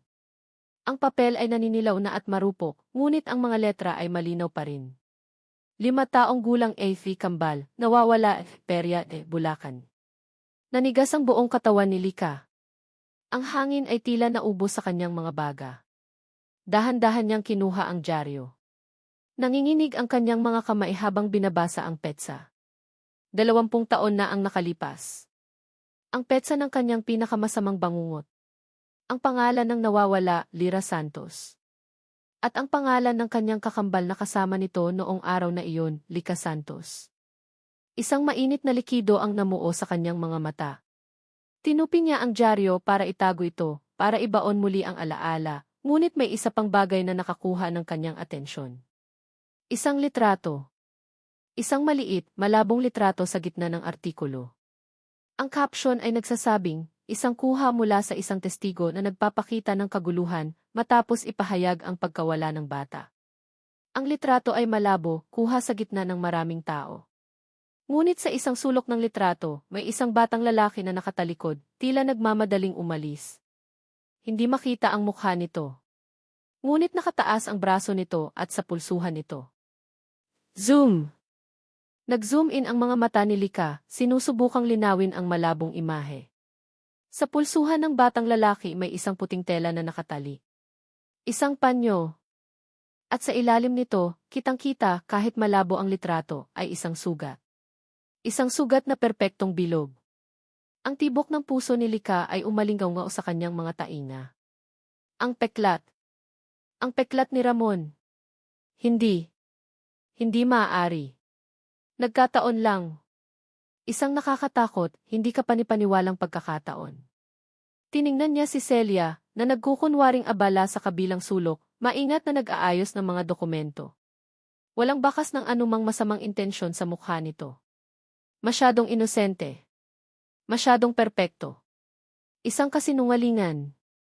Nagmamadaling tinupi ni Lika ang dyaryo at itinago sa kanyang bulsa. Kailangan niya ng hangin. Pakiramdam niya ay sinasakal siya ng alikabok at ng mga multo sa loob ng storage room na iyon. Celia, mag-car lang ako, paalam niya, pilit na pinapakalma ang kanyang nanginginig na boses. Sige lang, Lika, sagot ni Celia nang hindi lumilingon, ang boses ay matamis pa rin. Ngunit nang makatalikod na si Lika, isang matagumpay na ngiti ang sumilay sa mga labi nito. Ang lason ay naitanim na. Kailangan na lang nitong hintayin na kumalat. Si Lika ay hindi pumunta sa sisi. Dumiretso siya sa hagdanan, paakyat, hanggang sa marating niya ang ika-35 na palapag, ang kanilang tagpuan ni Ramon. Kailangan niya itong makita. Kailangan niyang makita ang peklat nito ulit. Kailangan niyang patunayan sa sarili niya na mali siya, na pinaglalaruan lang siya ng kanyang isipan. Ngunit wala si Ramon doon. Habang papalapit na ang oras ng kanilang shift, ang kaba sa dibdib ni Lika ay palaki ng palaki. Ang bawat minuto ng paghihintay ay isang karayom na tumutusok sa kanyang pag-aalinlangan. Nang sa wakas ay makita niya si Ramon sa pasilyo, nagtutulak ng kanyang cart, nagmamadali siyang lumapit. Mon, tawag niya. Lumingon ito, at sa isang saglit, nakita ni Lika ang isang bakas ng ngiti sa mukha nito, handa na para sa kanilang karaniwang gabi. Ngunit agad itong napawi nang makita nito ang seryoso at balisang ekspresyon sa mukha ni Lika. Anong problema? Tanong nito. Walang salita, hinawakan ni Lika ang braso nito at mabilis na itinaas ang manggas ng uniforme nito. Naroon. Ang peklat. Isang perpektong bilog na paalala ng isang araw na gusto na niyang kalimutan. Sa ilalim ng matinding ilaw ng pasilyo, mas malinaw ito kaysa dati. Ito nga. Walang duda. Binitawan niya ang braso nito na para siyang napaso. Nagsimula siyang umatras, ang kanyang mga mata ay nanlalaki sa takot at hindi makapaniwala. Ikaw, G. Bulong niya, ang boses ay nanginginig. Ikaw yung batang lalaki sa perya. Ang mukha ni Ramon ay parang binuhusan ng malamig na tubig. Ang kulay ay nawala mula sa kanyang mga pisngi. Ang kanyang mga labi ay bahagyang nakaawang, ngunit walang salitang lumalabas. Ang kanyang katahimikan ay isang pag-amin. Paano, bakit di? Sunod-sunod na tanong ni Lika, ang kanyang isip ay naguguluhan. Ang lahat ng magagandang alaala na binuo nila sa mga nakaraang linggo, ang mga tawanan, ang mga kwentuhan, ang pinagsaluhang adobo, ay biglang naging isang malaking kasinungalingan. Lika, magpapaliwanag ako, sinubukan ni Ramon, humahakbang palapit. Huwag kang lalapit, sigaw ni Lika. Ang kanyang boses ay umalinggaw sa tahimik na pasilyo. Ang takot sa kanyang mga mata ay napalitan ng galit. Kaya pala alam mo ang pangalan ko. Kaya pala tinutulungan mo ako. Dahil sa konsensya. Ginamit mo ba ako para gumaan ang loob mo? Para makabawi sa kasalanan mo? Hindi, Lika, hindi ganun. Sinungaling, putol niya, ang mga luha na kanina pa niya pinipigilan ay nagsimula ng bumagsak. Lahat ng ito isang malaking kasinungalingan. Tumalikod siya at tumakbo. Wala siyang pakialam kung saan siya pupunta. Ang gusto lang niya ay makalayo. Makalayo kay Ramon. Makalayo sa katotohanang mas masakit pa sa pagkawala ng kanyang kapatid. Ang katotohanang ang taong nagsimula ng maghilom sa kanyang mga sugat ay siya ring taong may kinalaman sa pinagmulan ng mga ito. Habang tumatakbo siya, ang dyaryo sa kanyang bulsa ay tila bumibigat, isang paalala ng kataksilan na nakasulat sa itim at puti. Nakatayo si Ramon sa gitna ng pasilyo, hindi makagalaw na parang isang estatwang nabasag. Pinanood niya ang anino ni Lika na naglalaho sa dulo ng pasilyo. Itinaas niya ang kanyang kamay at tiningnan ang peklat sa kanyang pulsuhan. Ang peklat na minarkahan hindi lang ang kanyang balat, kundi pati ang kanyang kaluluwa. Ang peklat na nagsilbing kanyang panghabang buhay na paalala ng kanyang pinakamalaking pagkakasala. At sa likod ng isang pinto, nakikinig, si Celia ay nakangiti. Ang unang yugto ng kanyang plano ay perpektong nagtagumpay. Sa sahig, sa pagitan ng kinatatayuan ni Ramon at ng direksyon kung saan tumakbo si Lika, isang maliit na bagay ang kumikinang. Isang tinidor. Ang tinidor na nahulog kanina. Ngayon, ito'y naroon lang, malamig at nag-iisa, isang simbolo ng kanilang nasirang pagsasama. Nakatayo si Lika, na para bang walang hanggan, nakasandal sa malamig na pader, ang puso ay tumitibok ng mabilis, habang si Ramon ay papunta sa kanya, may ngiti sa labi, ganap na walang kamalay-malay sa bagyong malapit ng sumalanta sa kanila. May mga sandali sa buhay na ang oras ay tila bumabagal, bawat segundo ay hinihila at binabanat hanggang sa ito'y maging isang walang hanggang pagdurusa. Para kay Ramon, ito ang sandaling iyon. Ang pasilyo ay mahaba at walang katapusan. Ang imahe ni Lika na tumatakbo palayo, ang likod nitong nanginginig sa pag-iyak, ay paulit-ulit na umikot sa kanyang isipan na parang isang sirang plaka. Ang bawat hakbang nito palayo ay isang pako na ibinabaon sa kanyang dibdib. Naiwan siyang nakatayo doon, hindi makagalaw. Ang hangin ay tila ninakaw mula sa kanyang mga baga. Ang tanging naririnig niya ay ang ugong ng aircon at ang malakas na dagundong ng sarili niyang puso, isang makasalanang tambol na sumisigaw ng kanyang pangalan. Kasalanan mo to, kasalanan mo to. Sa sahig, sa pagitan nila, naroon ang tinidor na nahulog kanina. Malamig. Nag-iisa. Isang perpektong simbolo ng lahat ng nasira sa loob lamang ng ilang minuto. Kailangan niyang kumilos. Kailangan niya siyang habulin. Kailangan niyang magpaliwanag. Ngunit anong ipapaliwanag niya? Na totoo ang lahat. Na siya nga ang batang iyon? Na ang pagkikita nila sa Zenith Tower ay hindi isang aksidente. Ang bawat katotohanan ay lalo lang magpapatunay sa mga hinala nito. Pero hindi niya kayang hayaan na lang na ganito. Hindi niya kayang hayaan na ang huling imahe ni Lika sa kanya ay isang halimaw. Tumakbo siya. Ang kanyang mga sapatos na pangsiguridad ay lumikha ng malalakas na yabag sa makintab na sahig, isang desperadong ritmo na humahabol sa isang tumatakas na pag-asa. Una niyang pinuntahan ang ika-negatibo 35 palapag, ang kanilang tagpuan. Bakante. Malamig. Ang mga upuan ay nakaayos pa rin kung saan sila huling umupo. Ang amoy ng adobo ni Lika ay tila nananatili pa rin sa hangin, isang multo ng kanilang masayang sandali. Sunod, tinakbo niya ang hagdanan papuntang rooftop. Baka naroon ito, naghahanap ng hangin, naghahanap ng espasyo. Ngunit pagbukas niya ng pinto, ang sumalubong lang sa kanya ay ang malungkot na ihip ng hangin at ang mga ilaw ng syudad na tila nangungutya sa kanyang kabiguan. Walang Lika. Bumalik siya sa loob, ang puso ay mas mabigat kaysa dati. Saan siya nagpunta? Saan siya magtatago? At pagkatapos, sa isang madilim na pasilyo malapit sa fire exit, nakita niya ito. Nakasandal sa pader, ang mga braso ay nakayakak sa sarili, ang mukha ay nakatago sa kanyang mga tuhod. Ang kanyang buong katawan ay nanginginig sa tahimik na pag-iyak. Dahan-dahan siyang lumapit, ang bawat hakbang ay maingat, na para siyang lumalapit sa isang sugatang hayop na handang manlaban anumang oras. Nang marinig siya nito, mabilis itong nag-angat ng tingin. Ang mga mata nito ay namumugto at puno ng isang emosyon na hindi pa niya nakikita dati, isang pinaghalong galit at matinding sakit. Umalis ka, sabi nito, ang boses ay paos at basag. Lika, pakinggan mo muna ako, pakiusap niya, huminto ilang talampakan mula rito. Para saan pa? Tumayo ito, ipinahid ang kanyang mga luha gamit ang likod ng kanyang palad. Isang galaw na puno ng pagsuway. Para magsinungaling ka pa? Para sabihin mong nagkataon lang ang lahat. Huwag ako, Ramon. Huwag ako. Hindi ako nagsisinungaling ngayon, sabi niya, ang kanyang sariling boses ay nagulat sa sarili nitong katapatan. Totoo. Ako nga yung bata sa perya. Isang tawa, walang anumang saya, ang kumawala sa mga labi ni Lika. Wow! Ang tapang mong umamin. At ano ngayon? Aasahan mong patatawarin kita? Aasahan mong maiintindihan ko? Hindi. Ang inaasahan ko lang ay pakinggan mo ako. Wala na akong gustong marinig, sigaw nito. Sinubukan nitong lampasan siya, ngunit marahan niyang hinawakan ang braso nito. Lika, parang awa mo na. Bitiwan mo ako. Nagpumiglas ito, ngunit hinigpitan niya ang kanyang hawak. Hindi para saktan ito, kundi para pigilan itong muling tumakas. Bakit ka narito, Ramon? Tanong nito, ang mga mata ay direktang nakatitig sa kanya, naghahanap ng sagot, naghahamon. Bakit sa lahat ng lugar, dito pa sa Zenith Tower? Sinusundan mo ba ako? Pinaglalaruan mo ba ako? Hindi siya makasagot. Hindi niya maaaring sabihin ang totoong dahilan. Hindi pa.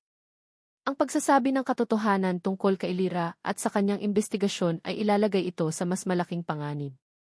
Kaya pinili niya ang isang mas maliit, ngunit mas personal na katotohanan. Ang tanging katotohanan na kaya niyang ibigay sa sandaling iyon. Tinitigan niya ito sa mata, hinayaan nitong makita ang lahat ng gulo at desperasyon sa loob niya. Hindi ko alam, bulong niya, ang mga salita ay tila ninakaw mula sa kaibuturan ng kanyang kaluluwa. Hindi ko alam kung bakit, Lika, pero hindi ka na maalis sa isip ko. Mula noong unang araw, mula sa basag na salamin may kung anong nagbago. Sinubukan kong iwasan. Sinubukan kong magalit sa'yo. Pero hindi ko kaya. Napatigil si Lika sa pagpupumiglas. Ang galit sa kanyang mga mata ay nabahira ng pagkalito. Gusto kong protektahan ka, patuloy ni Ramon, ang boses ay nanginginig na. Gusto kong alisin yung lungkot sa mga mata mo. Gusto kong makita kang umiti ulit, yung totoong ngiti. Yung ngiti na nakita ko noong kinakain mo yung adobo. Isang luha ang muling pumatak mula sa mata ni Lika. Ngunit sa pagkakataong ito, hindi ito luha ng galit. Ito'y luha ng pagkalito. At sa desperasyon, sa kawalan ng mga salita na kayang mag-ayos sa lahat, ginawa ni Ramon ang isang bagay na hindi pinag-isipan. Isang bagay na idinikta ng kanyang puso, hindi ng kanyang isip. Dahan-dahan, ibinaba niya ang kanyang mukha. Nakita niya ang paglaki ng mga mata ni Lika, isang halo ng gulat at pag-aalinlangan. May pagkakataon pa itong umiwas, itulak siya, sumigaw. Ngunit hindi ito gumalaw. Nanatili itong nakatayo roon, ang mga luhay nakabitin sa kanyang mga pilikmata, na para bang hinihintay kung ano ang susunod na mangyayari. At pagkatapos, ang kanyang mga labi ay dumampi sa mga labi nito. Sa unang sandali, ito'y malambot at nag-aalinlangan. Isang tanong. Ngunit nang hindi siya itinulak ni Lika, ang halik ay lumalim. Naging desperado. Puno ng lahat ng hindi niya masabi. Puno ng pagsisisi sa nakaraan. Puno ng takot sa hinaharap. At higit sa lahat, puno ng isang damdamin na ngayon lang niya pinangalanan sa sarili, pag-ibig. Isang pag-ibig na komplikado at imposible, ngunit totoo. Para kay Lika, ang halik ay isang bagyo. Ang init ng mga labi ni Ramon ay nagpadala ng kuryente sa buong katawan niya, tinutunaw ang galit, nilulunod ang pagdududa. Sa isang saglit, nakalimutan niya ang lahat. Nakalimutan niya ang peklat, ang dyaryo, ang kasinungalingan. Ang tanging naroon ay ang lalaking ito, ang init nito, ang pananabik na matagal na niyang ikinaila sa sarili. Tumugon siya sa halik, isang saglit na pagsuko sa isang bagay na parehong tama at mali. Ang halik ay matamis. At lasang luha. Ngunit kasing bilis ng pagsisimula nito, natapos din. Si Lika ang unang bumitaw. Itinulak niya si Ramon palayo, hindi nang malakas, ngunit sapat na para magkaroon muli ng espasyo sa pagitan nila. Humihingal sila pareho, ang kanilang mga dibdib ay mabilis na tumataas at bumababa. Tinitigan niya si Ramon, ang kanyang mga mata ay isang battlefield ng naglalaban ng emosyon. Ang halik ay hindi nag-ayos ng kahit ano. Sa halip, lalo lang nitong ginulo ang lahat. Ito'y isang patikim ng langit sa gitna ng impyerno, isang pangako na hindi maaaring tuparin. Ang lasa ng halik sa kanyang mga labi ay lasang pagtataksil. Pagtataksil sa kanyang kapatid. Pagtataksil sa kanyang sarili. Nang walang anumang salita, tumalikod si Lika at mabilis na naglakad palayo. Sa pagkakataong ito, hindi na siya tumakbo. Ang kanyang mga hakbang ay mabibigat at desidido. Bawat hakbang ay isang pagpili na iwanan ang lahat. Naiwan si Ramon, nakasandal sa pader, ang mga daliri dahan-dahang dumampi sa sarili niyang mga labi. Ramdam pa rin niya ang lambot at alat ng mga labi ni Lika. Ang tagumpay ng halik ay mas masakit pa kaysa sa kabiguan. Dahil ngayon, alam na niya kung ano ang maaari niyang makuha, at alam din niyang hindi ito para sa kanya. Mon! Isang boses ang pumutol sa kanyang pag-iisip. Lumingon siya at nakita si Celia, nakatayo sa dulo ng pasilyo, nakasandal sa pader, ang mga braso ay nakakrus sa dibdib. Isang ngiti ang nakapaskil sa mga labi nito, isang ngiting puno ng tagumpay at pangungutya. Sinabi ko na sayo, layuan mo siya, sabi ni Celia, ang boses ay malamig at matalas. Naglakad ito palapit, ang tunog ng kanyang mga sapatos ay umalingaw sa katahimikan. Tingnan mo ang ginawa mo. Lalo mo lang siyang sinaktan. Wala kang pakialam, pabulong na sagot ni Ramon, ang tingin ay nasa sahig. Ah, dyan ka nagkakamali, sabi ni Celia, huminto sa harap niya. May pakialam ako. At dahil matigas ang ulo mo, mukhang kailangan ko nang gumawa ng paraan para maintindihan niya ang lahat. Nag-angat ng tingin si Ramon, isang babala ang gumuhit sa kanyang mga mata. Celia, huwag. Ngumisi si Celia. Huli na, pinsan. Oras na para malaman niya ang buong katotohanan mula sa akin. Ang bawat hakbang palayo kay Ramon ay isang hakbang papasok sa isang mas madilim na sulok ng kanyang isipan. Dinala siya ng kanyang mga paa sa lugar na pinupuntahan ng mga taong wasak ang puso at litong-lito ang isip, ang banyo. Sumandal siya sa malamig na lababo, ang mga braso'y nanginginig. Tumingin siya sa salamin. Ang babaeng nakatingin pabalik sa kanya ay may mga matang namumugto, mga labing bahagyang namamaga mula sa isang halik at isang ekspresyon ng matinding pagkalito. Hindi niya ito kilala. Ano nang ginawa ko? Bakit hindi ko siya itinulak? Ang mga tanong ay paulit-ulit na umikot sa kanyang isip. Ang lasa ng halik ni Ramon, isang halo ng kape, ananabik at pagsisisi ay nananatili pa rin sa kanyang mga labi. Isang lasa na ngayon ay parang lason. Hinilamusan niya ang kanyang mukha ng malamig na tubig, sinusubukang anurin hindi lang ang mga luha, kundi pati na rin ang alaala ng halik. Ngunit lalo lang nitong pinalinaw ang lahat. Ang init ng mga labi nito. Ang desperasyon sa mga mata nito. Ang mga salitang sinabi nito. Hindi ka na maalis sa isip ko. Isang kasinungalingan. Lahat ay kasinungalingan. Lika. Okay ka lang? Isang boses ang bumasag sa kanyang pag-iisa. Mabilis siyang nagpunas ng mukha at humarap. Si Celia. Nakatayo ito sa may pintuan, ang mukha'y puno ng kunwaring pag-aalala. Okay lang ako, mabilis niyang sagot, ang boses ay garalgal. Lumapit si Celia, ang mga matay puno ng awa. Nakita ko kayo ni Ramon. Nag-away ba kayo? Hindi sumagot si Lika. Ayaw niyang pag-usapan. Lalo na kay Celia. Lika, sabi ni Celia, ang boses ay malumanay na tila isang kaibigan. Matagal na akong nag-aalala sa'yo. Lalo na kay Ramon. May napapansin kasi akong kakaiba sa kanya. Tumingin si Lika kay Celia, ang pagdududa ay nagsimulang gumapang. Anong ibig mong sabihin? Nag-atubili si Celia, na para bang nag-iisip kung dapat ba siyang magsalita. Kasi matagal ko nang alam, Lika. Alam ko kung sino ka. At alam ko na alam din ni Ramon. Isang malamig na takot ang gumapang sa gulugod ni Lika. Anong alam mo? Huminga ng malalim si Celia. Alam kong may nawawala kang kapatid. At alam kong si Ramon may kinalaman siya doon. Itinaas nito ang isang kamay para pigilan ang anumang protesta mula kay Lika. Pakinggan mo muna ako. Hindi aksidente na nandito siya. Sinadya niya. Nalaman niya kung saan ka nagtatrabaho at sinundan ka niya dito. Bakit? Halos pabulong na tanong ni Lika, kahit na natatakot siyang marinig ang sagot. Dahil sa konsensya, paliwanag ni Celia, ang bawat salita ay maingat na pinili para maging kasing sakit hanggat maaari. Ginugulo siya ng nakaraan. Akala niya, sa paglapit sa'yo, sa pag-aalaga sa'yo, gagaan ang loob niya. Na mapapatawad niya ang sarili niya. Isa siyang makasariling tao, Lika. Ginamit niya ang trahedya mo para sa sarili niyang kapakanan. Ang bawat salita ni Celia ay isang patalim na direktang tumusok sa puso ni Lika. Ang lahat ng kabaitan ni Ramon, ang pagtulong sa kanya sa issue ng kwintas, ang kape, ang jacket sa rooftop, ay biglang nagkaroon ng isang masama at nakaririmarim na kahulugan. Lahat pala ay isang palabas. Isang paraan para pagbayaran ang kanyang kasalanan. Hindi ako naniniwala, tanggi ni Lika, ngunit ang kanyang boses ay mahina. Ang mga salita ni Celia ay tumutugma sa mga piraso ng palaisipan na gumugulo sa kanyang isip. Talaga, malungkot na tanong ni Celia. Kung ganoon, paano mo ipapaliwanag to? Mula sa bulsa ng kanyang uniforme, may kinuha si Celia. Dahan-dahan niyang iniladlad ang kanyang palad.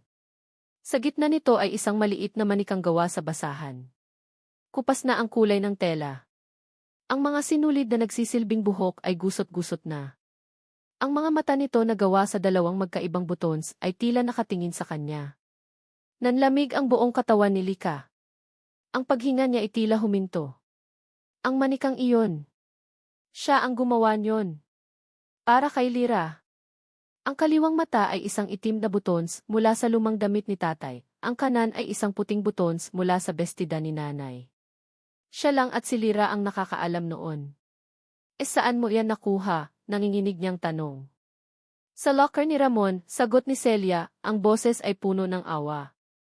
Nakita ko siyang tinitingnan to isang gabi. Itinatago niya. Parang isang tropeo. Isang alaala ng kanyang kasalanan. Kinuha ko noong hindi siya nakatingin. Dahil natakot ako para sa'yo, Lika. Natakot ako sa kung anong kaya niyang gawin. Kinuha ni Lika ang manika. Ang pamilyar na bigat at gaspangang tela ay nagpadala ng isang alon ng mga alaala at sakit sa buong katawan niya. Ito na. Ang huling ebidensya. Ang pag-amin na hindi kailanman binigkas. Isang sigaw ng galit at pighati ang kumawala sa kanyang lalamunan. Binitawan niya ang manika na para siyang napaso at mabilis na tumakbo palabas ng banyo. Ang isip ay iisa lang ang sinisigaw, Ramon. Nakita niya ito sa pasilyo, nakasandal sa pader, ang mukha'y puno ng pagdurusa. Naglalakad ito pabalik-balik na parang isang hayop na nakakulong sa hawla. Lika, simula nito nang makita siya.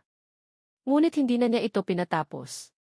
Lumapit siya at buong lakas na itinulak ito sa dibdib. Hayop ka! Hayop ka! Lika, ano nang nangyayari? Tanong nito, halatang naguguluhan sa biglaang pag-atake. Ang manika, sigaw niya, ang mga luhay malayang dumadaloy sa kanyang mga pisngi. Ang manika ni Lira. Nasa iyo. Bakit nasa iyo? Ang mukha ni Ramon ay biglang namutla. Ang pagkalito ay napalitan ng pagkatulala. Walang salitang lumabas sa bibig nito. Sumagot ka, sigaw ni Lika, hinahampas ang dibdib nito. Lahat ng ito isang palabas lang. Ang pagtulong mo. Ang mga ngiti mo. Ang anghalik mo. Ginamit mo ako. Ginamit mo ako para lang gumaan ang bulok mong konsensya. Pinigilan ni Ramon ang kanyang mga kamay. Lika, hindi totoo yan. Sinungaling. Isang malutong na tunog ang umalinggaw sa tahimik na pasilyo. Iyahe! Ang sampal ni Lika ay dumapo sa pisngi ni Ramon. Ang lakas nito ay nagpatagilid sa mukha ng lalaki. Nabitawan ni Ramon ang kanyang mga kamay. Tumayo lang ito roon, ang isang pisngi na mumula, ang mga mata ay nakatingin sa kanya, puno ng sakit na hindi niya kayang unawain. Hindi ito gumanti. Hindi ito nagsalita. Ang katahimikan nito ang pinakamasakit na parusa. Isang pag-amin. Patawarin mo ako, Lika, sa wakas ay bulong nito, ang boses ay basag. Patawarin mo ako. Iyon na. Ang mga salitang iyon ang bumasag sa huling piraso ng kanyang puso. Tumalikod si Lika, ang kanyang mga luhay tuyo na, napalitan ng isang malamig at basag na pakiramdam. Naglakad siya papalayo, ang bawat hakbang ay matatag. Naglakad siya papunta sa maliit na opisina ni Aling Nida. Kumuha siya ng isang papel at ballpen. Nanginginig ang kanyang mga kamay, ngunit isinulat niya ang mga salitang kailangan niyang isulat. Resignation letter. Nakita niya si Aling Nida na papalapit, ang mukha'y puno ng pag-aalala. Ngunit bago pa man ito makapagsalita, inilapag ni Lika ang papel sa mesa nito. Hindi ko na kayang makita ang pagmumukha niya, sabi ni Lika, ang boses niya ay walang emosyon, walang buhay. Aalis na ako. Ang sampal ni Lika ay hindi kasing sakit ng kanyang mga salita. At ang kanyang mga salita ay hindi kasing sakit ng pagtalikod niya. Naiwan si Ramon sa gitna ng pasilyo, ang pisngi ay namamanhid, ngunit ang puso ay durog na durog. Pinanood niya si Lika na maglakad palayo, ang bawat hakbang nito ay isang martilyong pumupukpok sa huling piraso ng kanyang pag-asa. Nakita niya itong pumasok sa opisina ni Aling Nida. Alam na niya kung ano ang susunod na mangyayari. Katapusan na. Lahat ng pinaghirapan niya sa loob ng maraming taon, ang pag-ipon, ang pag-imbestiga, ang pagsasakripisyo, lahat ay guguho dahil sa isang malaking pagkakamali. Ang hayaan ang sarili niyang mahulog sa babaeng dapat niyang protektahan mula sa malayo. Pinikit niya ang kanyang mga mata.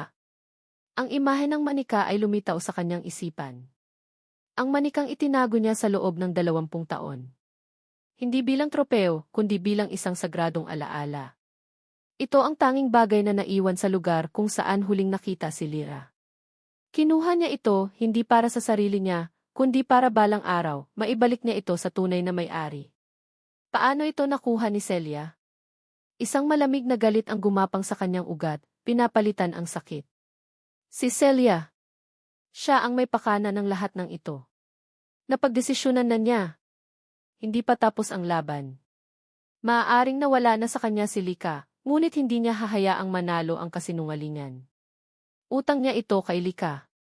Utang niya ito kay Lyra. Mabilis siyang naglakad papunta sa locker room. Kailangan niya ng pruweba. Kailangan niya ng sandata laban kay Celia. Pagdating niya, nakita niya si Celia na nag-aayos ng kanyang gamit, nagkukunwaring walang nangyari, isang ngiti ang nakapaskil sa mga labi. "Oh, Mon, bati nito. Narinig ko ang balita. Aalis na daw si Lika." "Sayang naman." Hindi sumagot si Ramon. Lumapit siya. Ang kanyang mga mata ay madilim at puno ng isang nakakakilabot na determinasyon. "Bakit mo ginawa iyon, Celia?" Nawala ang ngiti ni Celia. "Ang alin?" "Ang sabihin sa kanya ang totoo. Ginawa ko lang ang nararapat. Tinulungan ko siyang makita kung anong klaseng tao ka." "Ang manika," sabi ni Ramon, ang boses ay mababa at mapanganib. "Paano mo nakuha ang manika sa locker ko?" "May mga paraan ako, pinsan," mayabang na sagot ni Celia. "Sapat nang sabihin na, hindi ka gaanong maingat gaya ng inaakala mo. Ibinigay mo sa kanya ang manika at nagsinungaling ka tungkol sa akin." "Hindi ako nagsinungaling," git ni Celia. "Pinalaman ko lang ang katotohanan." At mukhang naniwala naman siya, hindi ba? Huminga ng malalim si Ramon. Ito na. Oras na para ilabas ang kanyang huling baraha. Kinuha niya ang kanyang telepono, pinindot ang isang buton. "Matigas ang ulo mo, mukhang kailangan ko nang gumawa ng paraan para maintindihan niya ang lahat." "Celia, huwag. Huli na, pinsan. Oras na para malaman niya ang buong katotohanan mula sa akin." Ang boses ni Celia mula sa speaker ng telepono ay umalingaw sa tahimik na locker room. Ang kulay sa mukha ni Celia ay unti-unting nawala, napalitan ng gulat at takot. "Paano?" "Sinabi ko na sayo, pinsan," sabi ni Ramon, ginagaya ang tono ni Celia kanina. "May mga paraan ako. Nag-record ako ng bawat pag-uusap natin mula noong gabing sinubukan mong ipahamak si Lika sa isyu ng kwintas." Napaatras si Celia. "Hayop ka. Anong gagawin mo dyan?" "Gagawin ko ang dapat kong ginawa noon pa," sabi ni Ramon, itinago ang telepono. "Sasabihin ko ang lahat. Hindi lang kay Lika, kundi pati kay Aling Nida." "Huwag, Mon, parang awa mo na," pagmamakaawa ni Celia, ang kanyang kayabangan ay biglang naglaho. "Masasama tayong lahat. Ang pamilya natin. Dapat inisip mo yan bago mo sinira ang buhay ng ibang tao," putol ni Ramon. Tumalikod siya at naglakad palabas. "Kung gagawin mo iyan," sigaw ni Celia mula sa likod niya, "hinding-hindi ka na makakalapit pa kay Lika. Mas lalo kanyang kasusuklaman." Hindi lumingon si Ramon. "Alam ko," bulong niya sa sarili. "Pero kahit kamuhian niya ako, ang mahalaga, malaman niya ang totoo." Mabilis siyang naglakad papunta sa opisina ni Aling Nida. Pagdating niya, naroon na ang eksenang kinatatakutan niya. Si Lika ay nakatayo sa isang sulok, ang mga mata ay walang buhay. Si Aling Nida ay nakaupo sa kanyang mesa, hawak ang resignation letter, ang mukha'y puno ng lungkot at pagkalito. "Ramon," sabi ni Aling Nida. "Mabutit narito ka. Pakiusap, kausapin mo si Lika. Ayaw niyang makinig sa akin. Umiling si Lika. Wala na tayong dapat pag-usapan. Meron, sabi ni Ramon, ang boses ay matatag. Humarap siya kay Aling Nida. Aling Nida, Lika, kailangan ninyong makinig sa akin. Pakiusap. Pagkatapos nito, kung gusto niyo pa rin akong umalis, aalis ako. Nagkatinginan si Lika at Aling Nida. Ang tindi ng determinasyon sa boses ni Ramon ay sapat na para makuha ang kanilang atensyon. Tumango si Aling Nida. Si Lika ay nanatiling tahimik, ngunit hindi ito umalis. Iyon ay sapat na para kay Ramon. Isinara niya ang pinto. Huminga siya ng malalim. Ang lahat ng sinabi ni Celia ay kasinungalingan, simula niya. Opo, ako ang bata sa perya. Opo, may kasalanan ako sa pagkawala ni Lyra. Ngunit hindi ko sinadyang saktan siya, at lalong hindi ko ginamit si Lika. Ikinuwento niya ang lahat. Ang kahirapan ng kanilang pamilya noon. Ang isang estrangherong lalaki na nag-alok sa kanya ng 100 piso, isang malaking halaga para sa isang bata, para lang ilayo si Lika sa swing sa loob ng 5 minuto. Ang kanyang pag-aalinlangan at ang kanyang pagsunod dahil sa pangangailangan. Ang kanyang pagsisisi nang malaman niyang nawawala na si Lyra. Ang pagtatago niya sa manika. Pagkatapos ay ipinarinig niya ang recording. Ang boses ni Celia, malinaw at matalas, na umaamin sa kanyang plano. Nakatitig lang si Lika, ang kanyang mga mata ay nanlalaki. Si Aling Nida ay napahawak sa kanyang bibig sa gulat. Ginawa niya yon dahil nagsiselos siya, tanong ni Aling Nida. Hindi lang yon, sabi ni Ramon, at dito na dumating ang pinakamabigat na bahagi. Si Celia ay pinsan ko. At ang lalaking nag-utos sa akin noon may kinalaman siya sa pamilya namin. Ginawa ni Celia ang lahat ng ito para protektahan ang sikreto ng pamilya namin, para hindi ako magsalita. Ang bawat revelasyon ay parang isang pagsabog sa loob ng maliit na opisina. Pero hindi pa yan ang lahat, patuloy ni Ramon, ang kanyang boses ay naging isang desperadong bulong. Tumingin siya diretso sa mga mata ni Lika. Lika, sa loob ng maraming taon, inimbestigahan ko ang nangyari. Sinundan ko ang mga lead. At lahat ng iyon ay nagtuturo dito. Dito sa Zenith Tower. Anong ibig mong sabihin? Tanong ni Lika, ang kanyang boses ay nanginginig.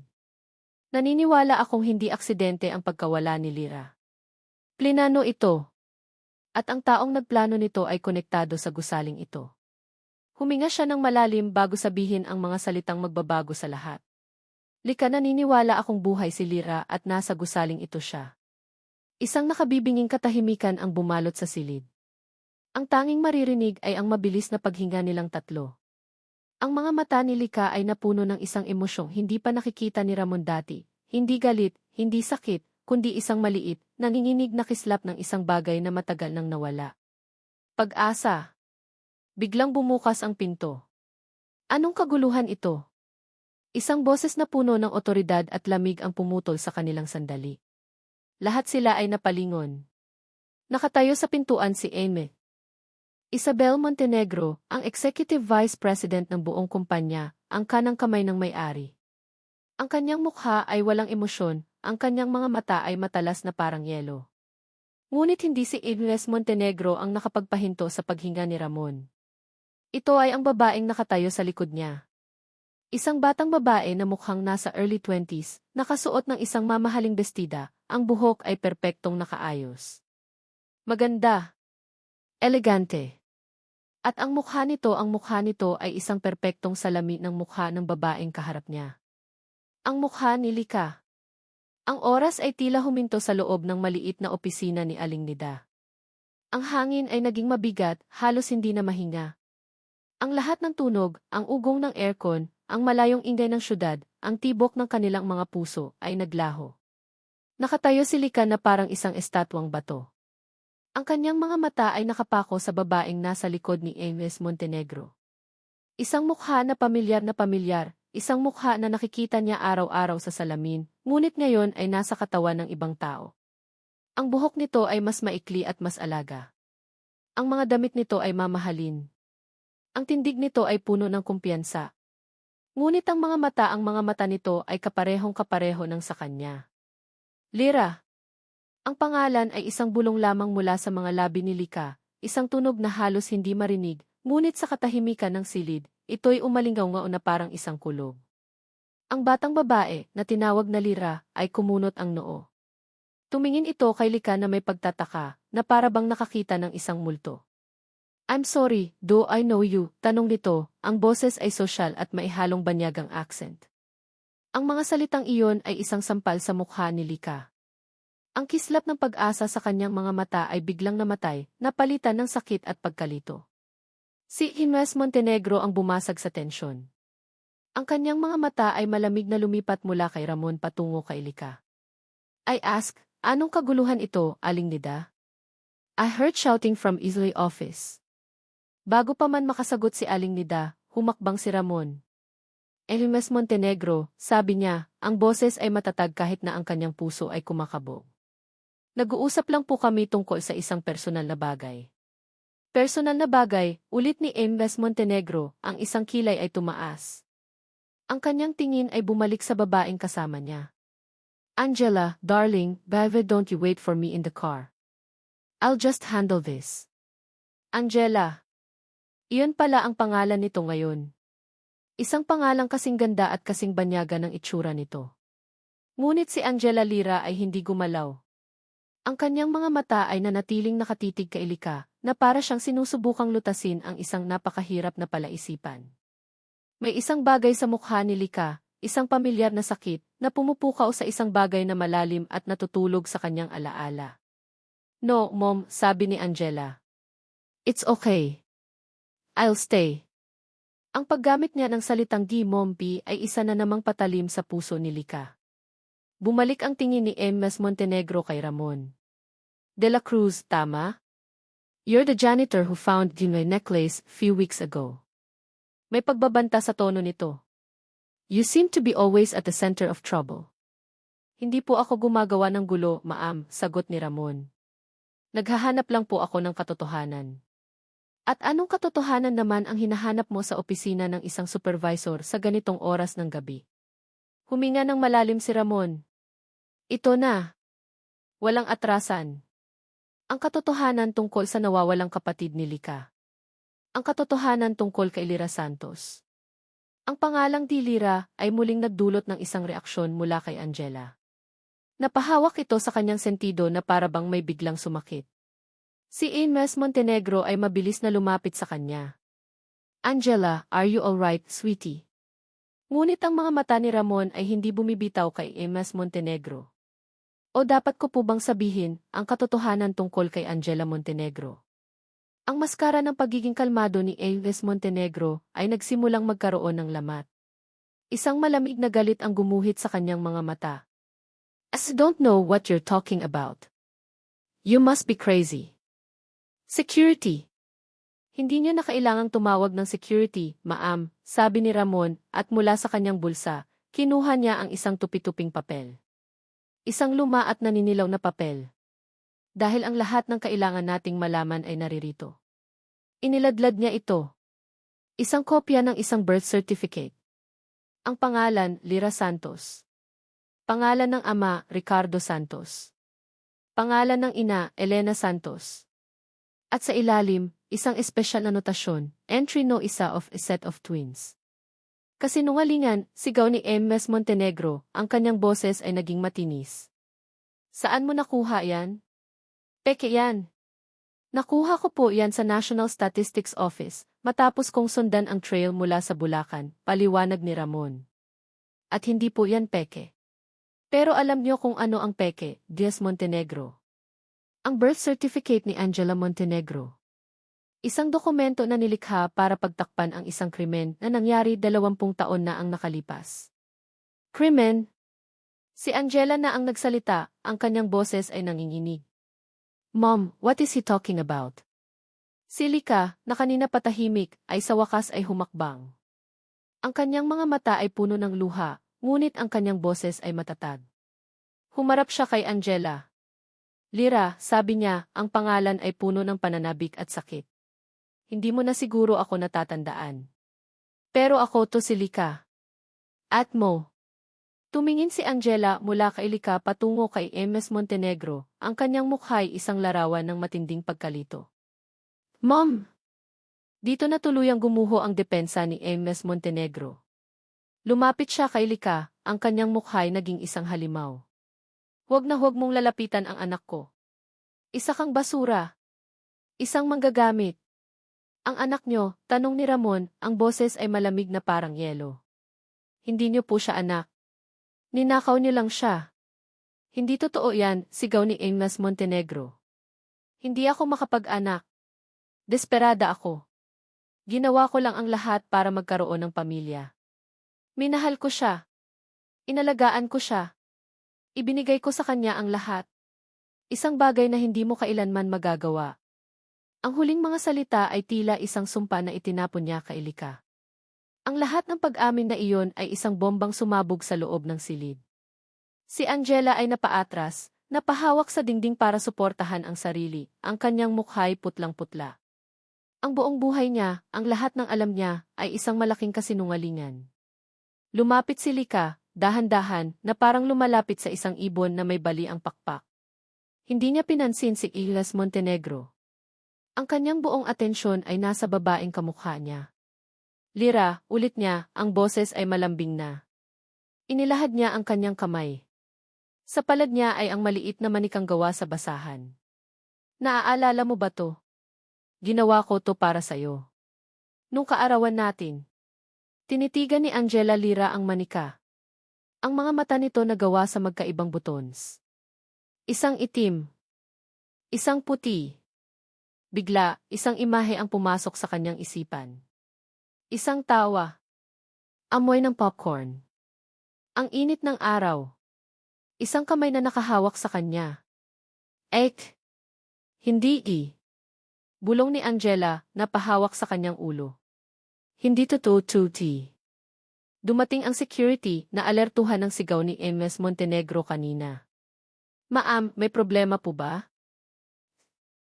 Paalisin niyo ang mga to, utos ni Ms. Montenegro, itinuturo sina Lika at Ramon.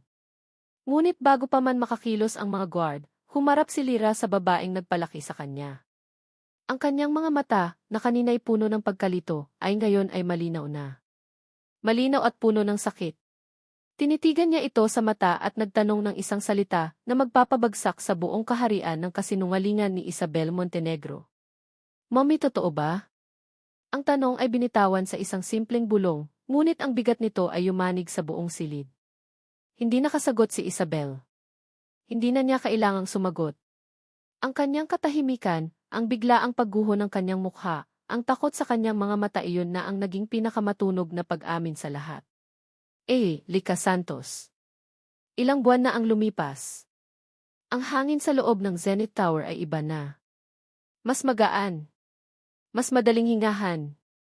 Ang iskandalo tungkol kay Ms. Isabel Montenegro at sa nawawalang kambal ng Santos ay naging laman ng balita sa loob ng ilang linggo.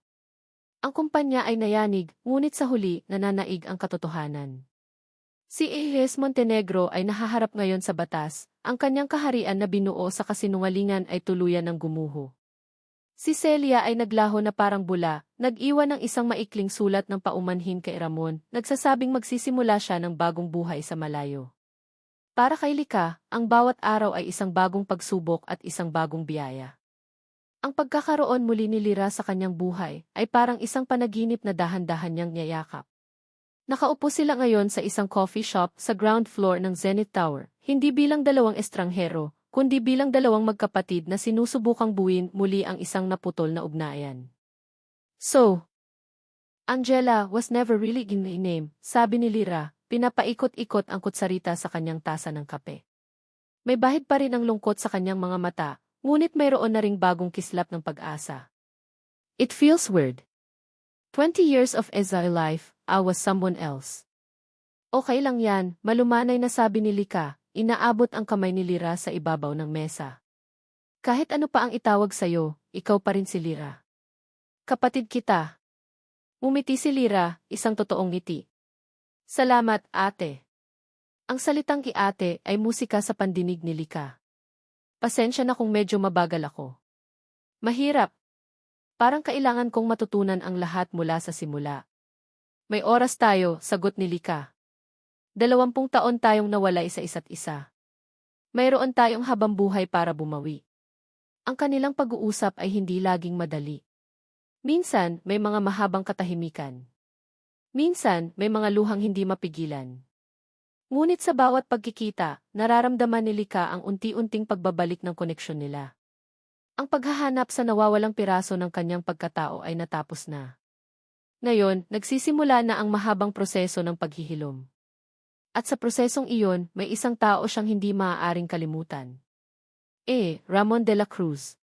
Pinagmamasdan ni Ramon mula sa malayo ang dalawang magkapatid sa coffee shop. Nakatayo siya sa kabilang panig ng lobby, nagkukunwaring nag-aayos ng isang basurahan, ngunit ang kanyang buong atensyon ay nasa kanila. Nakikita niya ang paraan ng pag-uusap nila, ang paraan ng pagngiti ni Lyra, ang paraan ng paghawak ni Lika sa kamay ng kapatid nito. Isang larawan ng kapayapaan. Isang larawan na matagal niyang pinangarap na makita. Ang misyon niya ay tapos na. Matapos ang investigasyon, inalok siya ng bagong management ng isang posisyon sa security, isang pagkilala sa kanyang katapangan. Ngunit tinanggihan niya. Pinili niyang manatili bilang isang janitor. Dito niya nahanap ang kanyang sarili. Dito niya nakilala si Lika. At dito, sa kabila ng lahat, dito siya masaya. Maganda silang tingnan, no? Isang boses ang pumutol sa kanyang pag-iisip. Si Aling Nida, may dalang isang tasa ng kape. Opo, Aling Nida, sagot ni Ramon, isang maliit na ngiti ang sumilay sa kanyang labi. Ikaw, iho, sabi ni Aling Nida, iniaabot sa kanya ang kape. Huwag mong isipin na dahil tapos na ang lahat, tapos na rin ang sa inyo ni Lika. Hindi nakasagot si Ramon. Ang relasyon nila ni Lika ay nasa isang kakaibang lugar. Wala nang galit. Wala nang pagdududa.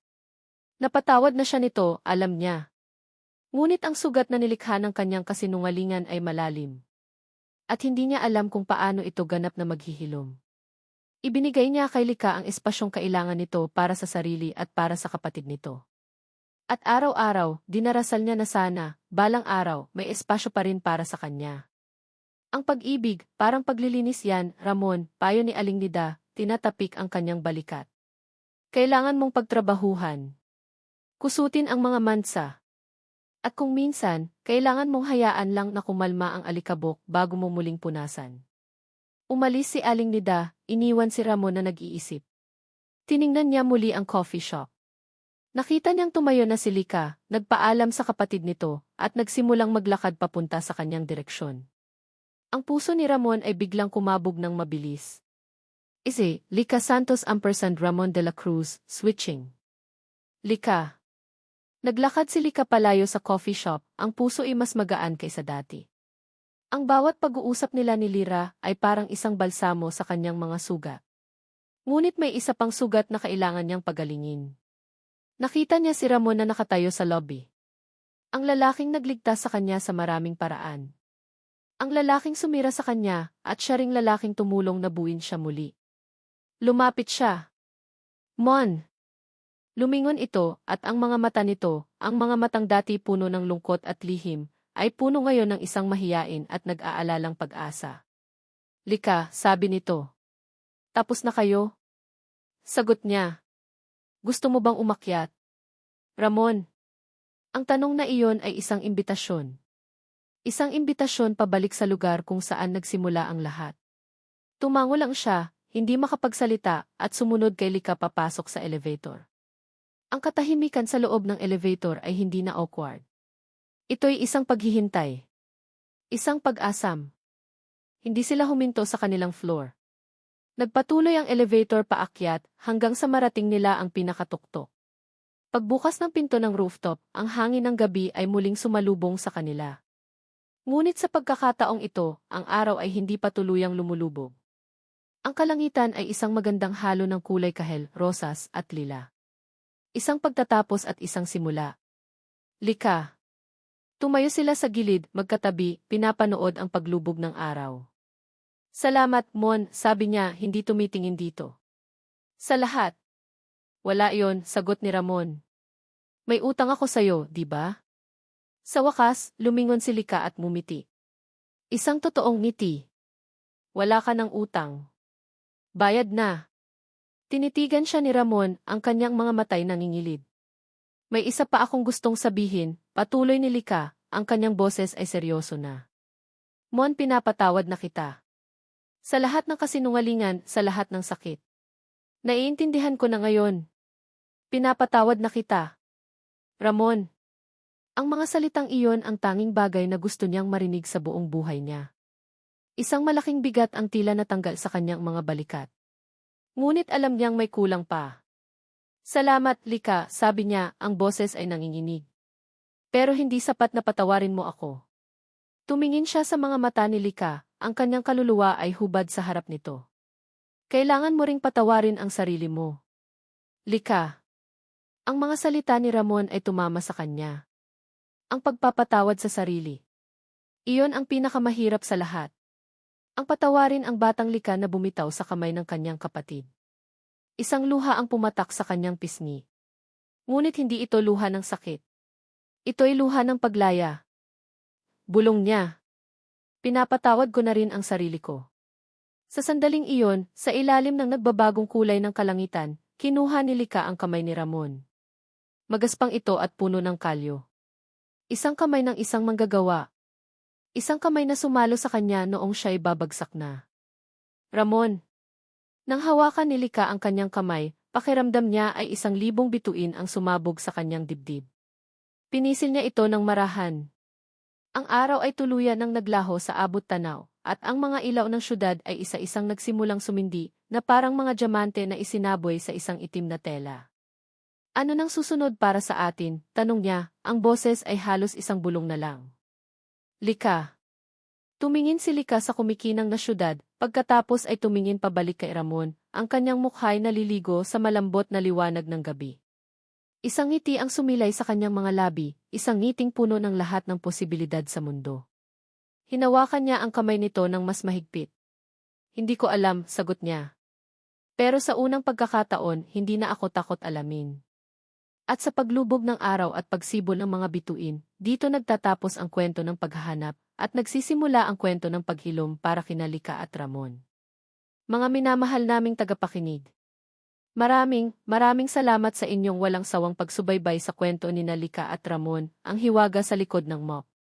Habang isinusulat namin ang kanilang paglalakbay, sila'y naging higit pa sa mga tauhan sa isang script, sila ay naging mga kaibigan na kasama naming umiyak, tumawa at umasa.